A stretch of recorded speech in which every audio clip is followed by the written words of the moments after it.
ఒక పాపి రక్షించబడుటలో దేవుని యొక్క పాత్ర. ಒಬ್ಬ ಪಾಪಿ ರಕ್ಷಿಸಲ್ಪಡುವುದಕ್ಕೆ ದೇವರ ಪಾತ್ರ ಏನು?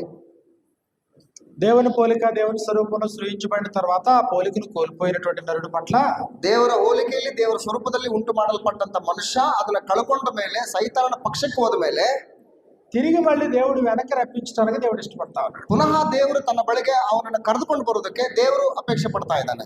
ఎందుకు అని మనం ప్రశ్నించుకుంటే ಯಾಕೆ ಅಂತೇಳಿ ನಾವು ಪ್ರಶ್ನೆ ಮಾಡ್ಕೊಂಡ್ರೆ తాను సృష్టికర్త. ಆತನು ಸೃಷ್ಟಿಕರ್ತನಾಗಿರೋದ್ರಿಂದ ఇర్మియా గ్రంథం 31వ అధ్యాయం 3వ వచనంలో ಯೆರೆಮೀಯನ ಗ್ರಂಥ 31ನೇ ಅಧ್ಯಾಯ 3ನೇ ವಚನದಲ್ಲಿ శాశ్వతమైన ప్రేమతో నేను నిన్ను ప్రేమించున్నాను, ಶಾಶ್ವತವಾದ ಪ್ರೀತಿಯಿಂದ ನಾನು ನಿನ್ನನ್ನು ಪ್ರೀತಿಸ್ತಾ ಇದ್ದಾನೆ, కనుక ಆದ್ರಿಂದ విడువక నీ ఎడల కృప చూపించున్నాను. ನಾನು ಬಿಡದೆ ನಿನ್ನೆಡೆಗೆ ಕೃಪೆಯನ್ನು ತೋರಿಸುವವನಾಗಿದ್ದೇನೆ. శాశ్వతమైన ప్రేమ దేవుని ప్రేమ. ಶಾಶ್ವತವಾದಂತ ಪ್ರೀತಿ ಅದು ದೇವರ ಪ್ರೀತಿ. యోహాను సువార్త 3వ అధ్యాయం 16వ వచనంలో ಯೋಹಾನ ಸುವಾರ್ತೆ 3ನೇ ಅಧ್ಯಾಯ 16ನೇ ವಚನದಲ್ಲಿ దేవుడు లోకమును ఎంతో ప్రేమించెను, ದೇವರು ಲೋಕವನ್ನು ಎಷ್ಟೋ ಹೆಚ್ಚಾಗಿ ಪ್ರೀತಿಸಿ కాగా ఆయన తన అద్వితీయ కుమారుడిగా పుట్టిన వాని యందు విశ్వాసం ఉంచి ప్రతివాడు ದೇವರು ತನ್ನ ಒಬ್ಬನೇ ಮಗನಾದಂತ ಯೇಸು ಕ್ರಿಸ್ತನ ಮೇಲೆ ಯಾರೆಲ್ಲ ನಂಬಿಕೆ ಇಡ್ತಾರೋ ಅವರೆಲ್ಲರನ್ನು ಕೂಡ నశింపక నిత్య జీవం పొందినట్లుగా ఆయన అనుగ్రహించాడు. ಅವರೆಲ್ಲರನ್ನು ನಾಶ ಮಾಡಲಾರ್ದಂತೆ ಎಲ್ಲರೂ ನಿತ್ಯ ಜೀವ ಪಡಬೇಕಂತೇಳಿ ಆತನನ್ನ ಕೊಟ್ಟನು. యోహాను రాసినటువంటి మొదటి పత్రిక 4వ అధ్యాయం 10వ వచనం నుండి ಯೋಹಾನ ಬರೆದ ಮೊದಲ ಪತ್ರಿಕೆ 4ನೇ ಅಧ್ಯಾಯ 10ನೇ ವಚನದಿಂದ దేవుడు ప్రేమ స్వరూపి. ದೇವರು ಪ್ರೀತಿ ಸ್ವರೂಪನು. అంటే దేవునిలో ఉన్నటువంటి ఈ ప్రేమ లక్షణం వలన ದೇವರಲ್ಲಿರ್ತಕ್ಕಂತಹ ಈ ಒಂದು ಪ್ರೀತಿಯ ಲಕ್ಷಣದಿಂದಾಗಿ దేవునికి దూరమైనటువంటి తన బిడ్డల్ని కూడా ప్రేమిస్తున్నాడు. ఆయన ದೇವರಿಂದ ದೂರವಾಗಿರ್ತಕ್ಕಂಥ ತನ್ನ ಮಕ್ಕಳನ್ನು ಕೂಡ ಆತನು ಪ್ರೀತಿ ಮಾಡ್ತಾ ಇದ್ದಾನೆ. ప్రేమ. ಪ್ರೀತಿ ప్రేమే లేకపోతే ಪ್ರೀತಿನೇ ಇಲ್ಲದೆ ಇದ್ರೆ కఠినత్వం ఉంటది. ಒಂದು ವೇಳೆ ಕಠಿಣತೆ ಇರ್ತದೆ. కఠినత్వం ఏం చేస్తుందంటే ಈ ಕಠಿಣತೆ ಅನ್ನುವಂಥದ್ದು ಏನ್ ಮಾಡ್ತದೆ ಅಂತಂದ್ರೆ తప్పు చేస్తే శిక్షించటం. ತಪ್ಪು ಮಾಡಿದ್ರೆ ಶಿಕ್ಷೆ ಕೊಡುವಂತದ್ದೇ. మరి ఇప్పుడు దేవుడు శిక్షించాలంటే శాశ్వతమైన శిక్ష అది.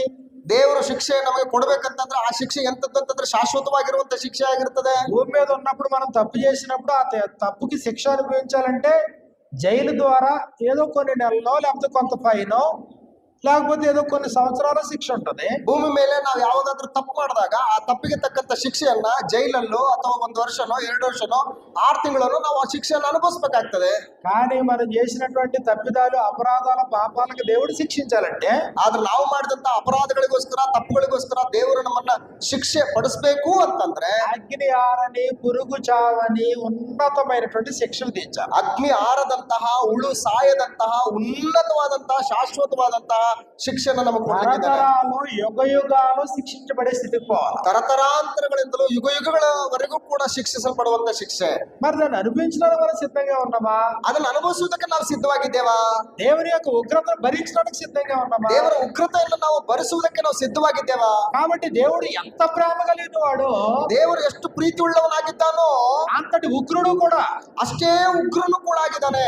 నహూము గ్రంథంలో ನಹೂಮ ಗ್ರಂಥದಲ್ಲಿ నీనివే పట్టణస్థులకి ఈ సంగతి తెలియజేస్తాడు. ನೆನವೆ ಪಟ್ಟಣದವರಿಗೆ ಈ ಒಂದು ವಿಷಯವನ್ನ ತಿಳಿಪಡಿಸ್ತಾ ಇದ್ದಾನೆ. ఆయన కృపా సమృద్ధి గలవాడు, ಆತನ ಕೃಪೆಯಲ್ಲಿ ಸಮೃದ್ಧಿ ಉಳ್ಳಂತವನು.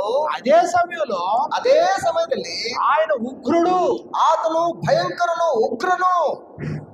రెండు పరస్పర భిన్నమైనటువంటి క్యారెక్టర్ రెండు కూడా. ಎರಡು ಪರಸ್ಪರ ವಿರುದ್ಧವಾದಂತ ಭಿನ್ನವಾದಂತ ಒಂದು ಕ್ಯಾರೆಕ್ಟರ್ಸ್ಗಳು. శాంతమూర్తి దగ్గర కోపం ఉండదు, ಶಾಂತಮೂರ್ತಿಯಾಗಿರುವಂತ ಆತನಲ್ಲಿ ಕೋಪ ಇರೋದಿಲ್ಲ. కోపం ఉన్న చోట శాంతం ఉండదు. ಕೋಪ ಇರುವುದರಲ್ಲಿ ಶಾಂತಿಯೂ ಕೂಡ ಇರೋದಿಲ್ಲ. కానీ దేవుని యొక్క లక్షణాల్లో ಆದ್ರೆ ದೇವರ ಲಕ್ಷಣಗಳಲ್ಲಿ ఎంతటి శాంతి మూర్తో అంతటి ప్రేమ అంతటి కోపం కూడా ఉంది.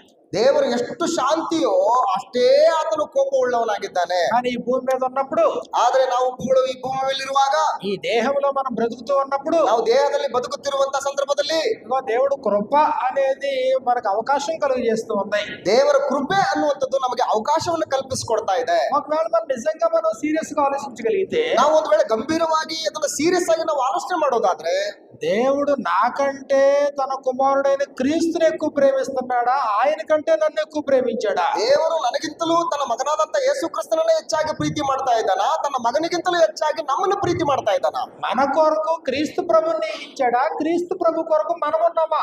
ನಮಗಾಗಿ ಯೇಸು ಕ್ರಿಸ್ತನನ್ನ ನೇಮಿಸಿದ್ದಾನ ಅಥವಾ ಆತನಿಗೋಸ್ಕರ ನಮ್ಮನ್ನು ಏರ್ಪಡಿಸಿದಾನ? మన కోసం క్రీస్తు ప్రభువా, క్రీస్తు ప్రభు కోసం మనమా? ನಮಗೋಸ್ಕರ ಯೇಸು ಕ್ರಿಸ್ತನನ್ನ ಏರ್ಪಡಿಸಿದ್ದಾನ, ಯೇಸು ಕ್ರಿಸ್ತನಿಗೋಸ್ಕರ ನಮ್ಮನ್ನ ಏರ್ಪಡಿಸಿದ್ದಾನ? మన కొరకే క్రీస్తు ప్రభు. ನಮಗೋಸ್ಕರನೇ ಯೇಸು ಕ್ರಿಸ್ತನು ನೇಮಿಸಲ್ಪಟ್ಟಿದ್ದಾನೆ. మన కొరకంటే పోనీ మనం పుట్టిన తర్వాత క్రీస్తు ప్రభు నియమించాడా, పుట్టక ముందు నియమించాడా? ನಮಗೋಸ್ಕರ ಅಂತಂದ್ರೆ ನಾವು ಹುಟ್ಟಿದ ಮೇಲೆ ಯೇಸು ಕ್ರಿಸ್ತನನ್ನ ನೇಮಿಸಿದಾನ, ನಾವು ಹುಟ್ಟಕ್ಕಿಂತ ಮುಂಚೆ ಯೇಸು ಕ್ರಿಸ್ತನನ್ನ ನೇಮಿಸಿದಾನ? పేతురు రాసిన మొదటి పత్రిక 1వ అధ్యాయం 20వ వచనం నుండి, ಪೇತ್ರನು ಬರೆದ ಮೊದಲ ಪತ್ರಿಕೆ 1ನೇ ಅಧ್ಯಾಯ 23ನೇ ವಚನದಿಂದ, ఆయన జగత్తు పునాది వేయబడక మునిపే నియమింపబడిను గాని, ಆತನು ಜಗದುತ್ಪತ್ತಿಗೆ ಮೊದಲೇ ಗೊತ್ತು ಮಾಡಲ್ಪಟ್ಟು, జగత్తుకు పునాది వేయబడక మునుపు నియమించబడ్డాడంట క్రీస్తు ప్రభు మన కోసం. ನಮಗೋಸ್ಕರ ಯೇಸು ಕ್ರಿಸ್ತನು ಜಗದುತ್ಪತ್ತಿಗೆ ಮೊದಲೇ ನೇಮಿಸಲ್ಪಟ್ಟನಂತೆ, ಗೊತ್ತು ಮಾಡಲ್ಪಟ್ಟನಂತೆ. అంటే పాపము చేసినటువంటి వారి యొక్క పాపముల పరిహారం కొరకు ಪಾಪ ಮಾಡಿದಂತ ಪಾಪಿಗಳ ಒಂದು ಪರಿಹಾರಕ್ಕೋಸ್ಕರ దేవుడు క్రీస్తు ప్రభుని అనాదిలోనే సిద్ధం చేశారు. ದೇವರು ಕರ್ತನಾದ ಯೇಸು ಕ್ರಿಸ್ತನನ್ನ ಅನಾದಿಯಲ್ಲಿಯೇ ನೇಮಿಸಿದ್ದಾನೆ. నిర్దోషమును నిష్కళంకమునకు గొర్రె పిల్ల వంటి క్రీస్తు రక్తము చేత విమోచింపబడడానికి, ನಿರ್ದೋಷವು ನಿಷ್ಕಳಂಕವು ನಿಂದಾರಹಿತವೂ ಆಗಿರ್ತಕ್ಕಂಥ ಒಂದು ಪರಿಶುದ್ಧ ರಕ್ತಧಾರೆಯ ಮುಖಾಂತರ ఆది యందు దేవుడు భూమి ఆకాశం సృజించాడు. ದೇವರು ಆದಿಯಲ್ಲಿ ಭೂಮಿ ಆಕಾಶಗಳನ್ನು ಉಂಟು ಮಾಡಿದ್ದಾನೆ. 6 దినాల్లో దేవుడు సృష్టిని చేశాడు. 6 ದಿನಗಳಲ್ಲಿ ದೇವರು ಸೃಷ್ಟಿಯನ್ನು ಉಂಟು ಮಾಡಿದ್ದಾನೆ. ఇదిగో చివరి దినాన్ని నరుని నిర్మించాడు. ದಿನದ ಕೊನೆಯಲ್ಲಿ 6ನೇ ದಿನದಲ್ಲಿ ಅಂತಿಮವಾಗಿ ಮನುಷ್ಯನನ್ನು ಉಂಟು ಮಾಡಿದ್ದಾನೆ. ఇంకా నరుడు పాపం చేయలేదు, ಇನ್ನು ಮನುಷ್ಯನು ಪಾಪ ಮಾಡಲಿಲ್ಲ. కానీ పాపం చేయక పూర్వమే ಪಾಪ ಮಾಡುವುದಕ್ಕಿಂತ ಮುಂಚೆನೆ ఇదిగో దేవుడు క్రీస్తు ప్రభువాన్ని ముందుగానే నియమించాడు అని రాయబడింది. ಕರ್ತನಾದ ಯೇಸು ಕ್ರಿಸ್ತನನ್ನ ದೇವರು ಮೊದಲೇ ನೇಮಿಸಲ್ಪಟ್ಟಿದ್ದಾನೆ. కాబట్టి పాపం చేయక పూర్వమే, ಪಾಪ ಮಾಡುವುದಕ್ಕಿಂತ ಮೊದಲೇ అంటే మన పుట్టుకకు ముందే క్రీస్తు ప్రభు నియమించబడ్డారు. ನಾವು ಹುಟ್ಟುವುದಕ್ಕಿಂತ ಮೊದಲೇ ಯೇಸು ಕ್ರಿಸ್ತನು ನೇಮಿಸಲ್ಪಟ್ಟಿದ್ದಾನೆ. దేని కొరకు నియమించబడ్డారు? ಯಾವುದಕ್ಕೋಸ್ಕರ ನೇಮಿಸಲ್ಪಟ್ಟಿದ್ದಾನೆ? విమోచించడానికి. ವಿಮೋಚಿಸುವುದಕ್ಕೋಸ್ಕರ. ఎవరిని విమోచించడానికి? ಯಾರನ್ನು ವಿಮೋಚಿಸುವುದಕ್ಕೋಸ್ಕರ. పాపం చేసినటువంటి వారిని, ಪಾಪ ಮಾಡಿದಂತವರನ್ನ, అంటే ప్రాణం మన కొరకు ప్రాణం పెట్టడానికి దేవుడు అనాదిలోనే క్రీస్తు ప్రభు సిద్ధం చేశారు. ನಮಗೋಸ್ಕರ ಪ್ರಾಣವನ್ನು ಕೊಡುವುದಕ್ಕೋಸ್ಕರ ಕರ್ತನಾದ ಯೇಸು ಕ್ರಿಸ್ತನನ್ನ ಜಗದುತ್ಪತ್ತಿಗೆ ಮೊದಲೇ ಆತನು ಗೊತ್ತು ಮಾಡಲ್ಪಟ್ಟಿದ್ದಾನೆ. రోమిలికి రాసిన పత్రిక 8వ అధ్యాయం 31వ వచనంలో, ರೋಮಾಪುರದವರು ಬರೆದ ಪತ್ರಿಕೆ 8ನೇ ಅಧ್ಯಾಯ 31ನೇ ವಚನದಲ್ಲಿ, ఇట్లుండగా ఏమందుము, ಈಗಿರುವಾಗ ನಾವು ಏನು ಹೇಳೋಣ? దేవుడు మన పక్షమునుండగా మనకు విరోధి ఎవడు? ದೇವರು ನಮ್ಮ ಪರವಾಗಿದ್ರೆ ನಮ್ಮನ್ನು ವಿರೋಧಿಸುವವರು ಯಾರು? తన సొంత కుమారుని అనుగ్రహించుటకు వెనుక తీయక, ತನ್ನ ಸ್ವಂತ ಮಗನನ್ನೇ ಉಳಿಸಿಕೊಳ್ಳದೆ ಆತನನ್ನು ನಮ್ಮೆಲ್ಲರಿಗೋಸ್ಕರ మన ಒಪ್ಪಿಸಿಕೊಂಡನಲ್ಲ. అందరి కొరకు ఆయనను అప్పగించిన వాడు, ನಮಗೆಲ್ಲರಿಗೋಸ್ಕರ ತನ್ನ ಮಗನನ್ನೇ ಕೊಟ್ಟ ಮೇಲೆ ఆయనతో పాటు సమస్తమును మనకెందుకు అనుగ్రహింపడు? ಆತನೊಟ್ಟಿಗೆ ನಮಗೆ ಎಲ್ಲವನ್ನು ಕೂಡ ದಯಪಾಲಿಸದೇ ಇರುವನೇ. మనందరి కొరకు ఆయనను అప్పగించిన వాడు. ನಮ್ಮ ಎಲ್ಲರಿಗೋಸ್ಕರ ಆತನನ್ನೇ ಒಪ್ಪಿಸಿಕೊಟ್ಟಂತ ಆತನು. దేవుని ప్రేమ అర్థమవుతుందా? దేవుని ప్రేమ మనకు అర్థమవుతుందా? ದೇವರ ಪ್ರೀತಿ ನಮಗೆ ಅರ್ಥ ಆಗ್ತಾ ಇದೆಯಾ? క్రీస్తు ప్రభు కంటే మనల్ని అధికంగా ప్రేమించాడనే సంగతి అర్థమవుతుందా? ಕರ್ತನಾದ ಯೇಸು ಕ್ರಿಸ್ತನಿಗಿಂತಲೂ ಅಧಿಕವಾಗಿ ನಮ್ಮನ್ನು ಪ್ರೀತಿ ಮಾಡಿದಾನೆ ಅನ್ನುವಂಥದ್ದು ನಮ್ಗೆ ಅರ್ಥ ಆಗ್ತಾ ಇದೆಯಾ? పాపుల్ని ప్రేమిస్తున్నాడనే సంగతి అర్థమవుతుందా? ಪಾಪಿಗಳನ್ನ ಪ್ರೀತಿ ಮಾಡ್ತಾ ಇದ್ದಾನೆ ಅನ್ನುವಂಥ ಸಂಗತಿ ನಮಗೆ ಅರ್ಥ ಆಗ್ತಾ ಇದೆಯಾ? ప్రభు అయిన యేసుక్రీస్తు వారు కూడా ఈ లోకానికి వచ్చిన తర్వాత, ಕರ್ತನಾದ ಯೇಸು ಕ್ರಿಸ್ತನು ಕೂಡ ಈ ಲೋಕಕ್ಕೆ ಬಂದಂತ ಸಂದರ್ಭದಲ್ಲಿ, నీతిమంతులను పిలవరాలేదు అన్నాడు. ನಾನು ನೀತಿವಂತರನ್ನ ಕರೆಯುವುದಕ್ಕೆ ನಾನು ಬಂದಿಲ್ಲ ಅಂತ ಹೇಳ್ತಾನೆ. పాపులనే పిలవచ్చింది, ಪಾಪಿಗಳನ್ನ ಕರೆಯುವುದಕ್ಕೋಸ್ಕರವೇ ನಾನು ಬಂದಿದ್ದೀನಿ. రోగికే వైద్యుడు గాని ఆరోగ్యవంతుడికి వైద్యుడు అక్కరలేదు. ರೋಗದಿಂದಿರುವವರಿಗೆ ವೈದ್ಯನು ಬೇಕೇ ಹೊರತು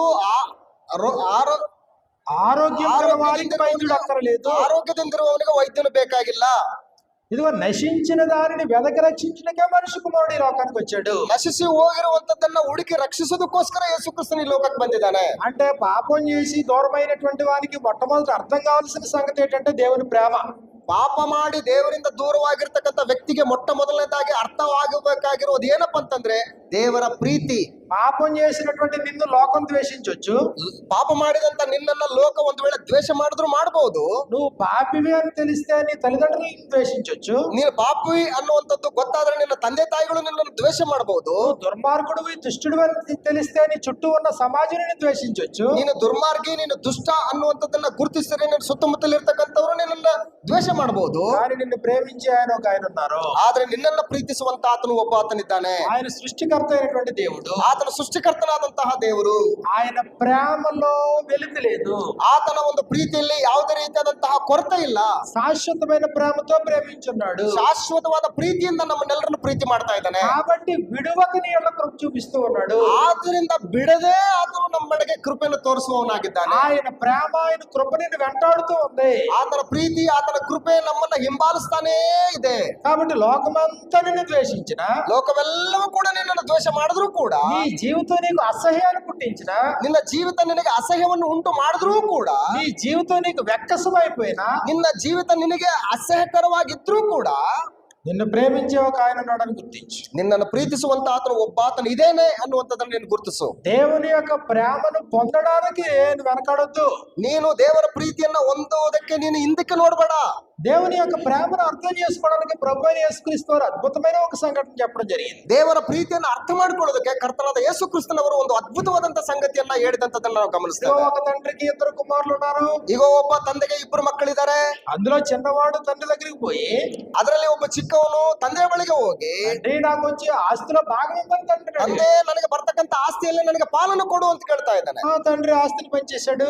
ತಂದೆ ತನ್ನ ಆಸ್ತಿಯನ್ನ ಪಾಲು ಮಾಡಿಕೊಟ್ಟಿದ್ದಾನೆ. తన ఆస్తిని అంతంటే సమకూర్చుకున్న తర్వాత ತನ್ನ ಆಸ್ತಿಯನ್ನೆಲ್ಲ ಒಟ್ಟುಗೂಡಿಸಿಕೊಂಡ ಮೇಲೆ దూరదేశమునకు పోయి ಆತನು ದೂರ ದೇಶಕ್ಕೆ ಹೊರಟು ಹೋಗಿ దుర్వ్యాపారం వలన తన ఆస్తిని పాడు చేస్తున్నాడు. ಅಲ್ಲಿ ತನ್ನ ಒಂದು ದುರ್ವ್ಯಾಪಾರಗಳನ್ನು ಮಾಡೋದ್ರ ಮುಖಾಂತರ ತನ್ನ ಆಸ್ತಿಯನ್ನೆಲ್ಲ ಕಳ್ಕೊಂಡನು. ఆ ప్రాంతంలో కరువు ఏర్పడింది. ಆ ಪ್ರಾಂತದಲ್ಲಿ ಬರಗಾಲ ಉಂಟಾಯಿತು. తన దగ్గర ఏమీ లేకుండా పోయింది. ತನ್ನ ಹತ್ರ ಏನು ಇಲ್ಲದೆ ಎಲ್ಲವೂ ಕೂಡ ಕಳ್ಕೊಂಡ. చివరికి పందులు తిను పొట్టుతో తన ఆకలి నింపుకుని ఆశపడింది కానీ తనకి ఏమీ దొరకలేదు అన్నాడు. ಅಂತಿಮವಾಗಿ ಹಂದಿಗಳು ತಿನ್ನುವಂತ ಕಾಯಿಗಳನ್ನಾದ್ರೂ ತಿಂದು ತನ್ನ ಹೊಟ್ಟೆಯನ್ನು ತುಂಬಿಸಿಕೊಳ್ಬೇಕಂದಾಗ ಅವು ಕೂಡ ಆತನಿಗೆ ಸಿಕ್ಕಲಿಲ್ಲ. తన దగ్గర ఉన్న ఆస్తి అంతా పోయింది. ತನ್ನಲ್ಲಿರುವಂತ ಆಸ್ತಿ ಎಲ್ಲವೂ ಕೂಡ ಕಳೆದೋಯ್ತು. తన చుట్టూ ఉన్న స్నేహితులందరూ పోయారు. ತನ್ನ ಸುತ್ತಮುತ್ತಲಿರ್ತಕ್ಕಂಥ ಸ್ನೇಹಿತರು ಎಲ್ಲರೂ ಕೂಡ ಬಿಟ್ಟು ಹೋದ್ರು. తన ఆస్తిని వేశ్యలతో పాడు చేశాడు. వేశ్యలందరూ పోయారు. ತನ್ನ ಆಸ್ತಿಯನ್ನ ವ್ಯಭಿಚಾರಿಗಳೊಟ್ಟಿಗೆ ಅದನ್ನ ಹಂಚಿಕೊಳ್ಳೋದ್ರ ಮುಖಾಂತರ ಅದನ್ನೆಲ್ಲವನ್ನು ಕೂಡ ಕಳ್ಕೊಂಡನು. చివరికి ఆ వ్యక్తితో ఆకలి మాత్రం మిగిలింది. ಆದ್ರೆ ಆ ವ್ಯಕ್ತಿಯೊಟ್ಟಿಗೆ ಅಂತಿಮವಾಗಿ ಉಳ್ಕೊಂಡದ್ದು ಯಾವುದಂತಂದ್ರೆ ಹಸಿವು ಮಾತ್ರ. కనికరించేవాడు లేడు. ಆದ್ರೆ ಕನಿಕರಿಸುವಂತವ್ರು ಯಾರು ಇಲ್ಲ. ಅವಾಗ కనీసం పని అప్పగించేవాడు లేడు. ಕನಿಷ್ಠ ಪಕ್ಷ ಕೆಲಸ ಕೊಡುವವರು ಕೂಡ ಯಾರು ಇಲ್ಲ. చివరికి పందులు తిని పొట్టుతో తన ఆకలి నింపుకొని ఆశపడిన కానీ తనకి ఏమీ దొరకలేదండి. ಅಂತಿಮವಾಗಿ ಹಂದಿಗಳು ತಿನ್ನುವಂತ ಕಾಯಿಗಳನ್ನಾದ್ರೂ ತಿಂದು ತನ್ನ ಹಸಿವನ್ನು ತೀರ್ಸ್ಕೊಳ್ಬೇಕಂತಂದ್ರೆ ಅದು ಕೂಡ ಆಗದೆ ಹೋಯ್ತು. అయితే అతనికి బుద్ధి వచ్చినప్పుడు, ಆಗ ಅವನಿಗೆ ಬುದ್ಧಿ ಬಂದು, అలాంటి పరిస్థితుల్లో గుర్తు రావాల్సింది తండ్రి ప్రేమ. ಅಂತಹ ಪರಿಸ್ಥಿತಿಯಲ್ಲಿ ನೆನಪಿಗೆ ಬರಬೇಕಾದದ್ದು ಯಾವುದಂತಂದ್ರೆ ತಂದೆಯ ಪ್ರೀತಿ.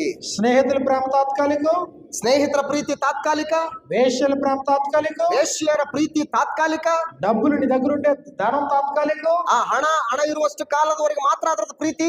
చుట్టూ ఉండేటువంటి సమాజంపై నీకున్న ప్రేమ, నీపై వారికి ఉన్న ప్రేమ తాత్కాలికం. ಸುತ್ತಮುತ್ತಲಿರ್ತಕ್ಕಂಥ ಸಮಾಜದ ಪ್ರೀತಿ ನಿನ್ನ ಮೇಲೆ ಇರ್ತಕ್ಕಂಥದ್ದು ತಾತ್ಕಾಲಿಕ. ఇదిగో నీకు ఓ తండ్రి ఉన్నాడు. ಅಯ್ಯೋ ನಿನಗೊಬ್ಬ ತಂದೆ ಇದ್ದಾನೆ. తండ్రి దగ్గర క్షమాపణ కోరదాం అనుకున్నాడు. ತಂದೆಯ ಬಳಿಯಲ್ಲಿ ನಾನು ಕ್ಷಮಾಪಣೆ ಕೋರ್ತೀನಿ ಅಂತ ಅನ್ಕೊಂಡ. తండ్రి నీకు వ్యతిరేకంగా పరలోకంలో ఉన్న దేవునికి వ్యతిరేకంగా నేను పాపం చేసింది. ತಂದೆಯೇ ನಿನಗೆ ವಿರೋಧವಾಗಿಯೂ ಪರಲೋಕಕ್ಕೆ ವಿರೋಧವಾಗಿ ನಾನು ಪಾಪ ಮಾಡಿದ್ದೀನಿ. ఇక మీదట నీ కుమారుడిని నెరవేర్చుకున్నకు యోగ్యుడిని కాను. ಇನ್ನು ಮೇಲೆ ನಾನು ನಿನ್ನ ಮಗನೆನಿಸಿಕೊಳ್ಳುವುದಕ್ಕೆ ನಾನು ಯೋಗ್ಯನಲ್ಲ. నీ పనివారిలో ఒక పనివాడిగా నేను పెట్టుకో. ನಿನ್ನ ಕೂಲಿ ಕೆಲಸಗಾರರಲ್ಲಿ ನನ್ನನ್ನು ಒಬ್ಬನನ್ನಾಗಿ ಸೇರಿಸಿಕೋ. నిర్ణయం తీసుకున్నాడు. ನಿರ್ಣಯ ಮಾಡ್ಕೊಂಡ. వెంటనే లేచాడు. ತಕ್ಷಣ ಎದ್ದ. తండ్రి దగ్గరికి బయలుదేరాడు. ತಂದೆ ಬಳಿಗೆ ಹೊರಟೋದ. తండ్రి ప్రేమ ఎంత అద్భుతమైన ప్రేమ అక్కడ వర్ణించాడు. ತಂದೆಯ ಪ್ರೀತಿ ಎಂತ ಅದ್ಭುತವಾದ ಪ್ರೀತಿ ನೋಡ್ರಿ. పాపము చేసినటువంటి కుమారుడు దూరమున ఉండగానే, ಪಾಪ ಮಾಡಿರ್ತಕ್ಕಂತ ಮಗನನ್ನ ದೂರದಿಂದಲೇ ತಂದೆ ನೋಡಿ, తండ్రి పరిగెత్తుకుని పోయి మెడ మీద పడి అతను ముద్దు పెట్టుకుని అతను కౌగలించుకొని, ತಂದೆ ಓಡಿ ಹೋಗಿ ಆತನನ್ನ ಬಿಗಿದಪ್ಪಿಕೊಂಡು ಆತನಿಗೆ ಮುತ್ತಿಟ್ಟು, అతనికి ప్రశస్తమైన వస్త్రం తొలగించి, చేతికి ఉంగరాన్ని పెట్టి, పాదాలకి చెప్పులు తొడిగించి, ಆತನಿಗೆ ಸುಂದರವಾದ ಬಟ್ಟೆಗಳನ್ನ ಹಾಕಿ, ಆತನ ಕೈಗಳಿಗೆ ಉಂಗುರವನ್ನು ತೊಡಿಸಿ, ಆತನ ಕಾಲುಗಳಿಗೆ ಚಪ್ಪಲಿಗಳನ್ನ ಹಾಕಿ, మిగిలినటువంటి సేవకులతో చెప్తున్నాడు, ಉಳಿದ ಸೇವಕರೊಟ್ಟಿಗೆ ಹೇಳ್ತಾ ಇದ್ದಾನೆ, ప్రభువైన ఎద్దును వధించుడి, ಕೊಬ್ಬಿದ ಕರುವನ್ನು ಕೊಯ್ಯಿರಿ, మనం సంతోషించి ఉత్సహిద్దాం. ನಾವು ಸಂತೋಷ ಪಡೋಣ, ಉಲ್ಲಾಸ ಪಡೋಣ. కారణం ఏంటో తెలుసా? ಕಾರಣ ಏನು ಗೊತ್ತಾ? చచ్చిపోయిన ఈ నా కుమారుడు తిరిగి బ్రతికాడు. ಸತ್ತು ಹೋಗಿದ್ದಂತ ಈ ನನ್ನ ಮಗನು ಪುನಃ ಬದುಕಿ ಬಂದಿದ್ದಾನೆ. తప్పిపోయి దొరికాడు. ತಪ್ಪಿ ಹೋದಂತವನು ನನಗೆ ಮತ್ತೆ ಸಿಕ್ಕಿದ್ದಾನೆ. తండ్రి ప్రేమ అర్థం కావట్లేదా? ತಂದೆಯ ಪ್ರೀತಿ ನಿಮ್ಗೆ ಅರ್ಥ ಆಗ್ತಾ ಇಲ್ವಾ? ఎంత దూరం పోయినా, ನೀನ್ ಎಷ್ಟೇ ಜ್ಞಾನಿ ಆದ್ರೂ ಕೂಡ, ఎంత ఘోరమైన పాపివైనా, ಎಷ್ಟೇ ಘೋರವಾದ ಪಾಪಿ ಆಗಿದ್ರು ಕೂಡ, దుష్టుడైనా దుర్మార్గుడు అయినా, ಎಷ್ಟೇ ದುಷ್ಟನಾಗಿದ್ರು ದುರ್ಮಾರ್ಗಿ ಆಗಿದ್ರು ಕೂಡ, ప్రపంచం నిన్ను క్షమించ క్షమించకపోవచ్చు, కానీ క్షమించేటువంటి తండ్రి దేవుడు ఉన్నాడు. ప్రపంచము నిನ್ನನ್ನು క్షమిస్తೇ ఇರಬಹುದು, ಆದ್ರೆ ನಿನ್ನನ್ನು ಕ್ಷಮಿಸುವಂತ ಆತನು ದೇವರು. ఆ తండ్రి నీ కోసం నువ్వు పుట్టక మునిపే క్రీస్తు ప్రభుని ఆరాధన సిద్ధం చేశారు. ಆ ತಂದೆ ನೀನು ಹುಟ್ಟುವುದಕ್ಕಿಂತ ಮುಂಚೆ ನಿನಗೋಸ್ಕರ ಕರ್ತನಾದ ಯೇಸು ಕ್ರಿಸ್ತನನ್ನು ನೇಮಿಸಿಕೊಟ್ಟಿದ್ದಾನೆ. జగత్తుకు పునాది వేయబడక మునిపే ప్రేమ చేత క్రీస్తులో మనల్ని కూడా నియమిస్తున్నాడు. ಕರ್ತನಾದ ಯೇಸು ಕ್ರಿಸ್ತನನ್ನ ಜಗದುತ್ಪತ್ತಿಗೆ ಮುಂಚೆ ಆತನಲ್ಲಿ ನಮ್ಮೆಲ್ಲರನ್ನು ಕೂಡ ಪ್ರೀತಿ ಮಾಡ್ತಾ ಇದ್ದಾನೆ. మన కొరకు నిర్దోషి నిష్కళంకుడు పాపుల్లో చేరక ప్రత్యేకముగా జీవించడం కొరకు క్రీస్తు ప్రభు ముందుగానే నిర్ణయించాడు. ನಮಗೋಸ್ಕರ ಪ್ರತ್ಯೇಕವಾಗಿ ಪಾಪಿಗಳಲ್ಲಿ ಸೇರದೆ ಪರಿಶುದ್ಧನಾಗಿ ಜೀವಿಸ್ತಕ್ಕಂತ ಯೇಸು ಕ್ರಿಸ್ತನನ್ನ ನೇಮಿಸಿಕೊಟ್ಟಿದ್ದಾನೆ. దేవుని యొక్క ప్రేమ, దేవుని యొక్క ఏర్పాటు పాప పట్ల. ದೇವರ ಪ್ರೀತಿ ನಮಗೋಸ್ಕರ ಏರ್ಪಡಿಸಲ್ಪಟ್ಟಂತ ವಿಶೇಷವಾದಂತ ಪ್ರೀತಿ ಅದು. అంటే తన పోలిక తన స్వరూపంలో సృజించబడిన పిల్లలు, ತನ್ನ ಹೋಲಿಕೆಯಲ್ಲಿ ತನ್ನ ಸ್ವರೂಪದಲ್ಲಿ ಉಂಟು ಮಾಡಲ್ಪಟ್ಟಂತಹ ಮಕ್ಕಳು ఒకవేళ ఆ రూపాన్ని కోల్పోయినా, ಅವರು ಒಂದು ವೇಳೆ ತನ್ನ ಒಂದು ರೂಪ ಸ್ವರೂಪವನ್ನು ಕಳೆದುಕೊಂಡ್ರೆ ఇదిగో రెండో అవకాశం ఉంది. ಈಗ ಎರಡನೇ ಅವಕಾಶ ಇದೆ. మూడో అవకాశం లేదు, ಮೂರನೇ ಅವಕಾಶ ಇಲ್ಲ, రెండో అవకాశం ఉంది. ಎರಡನೇ ಅವಕಾಶ ಇದೆ.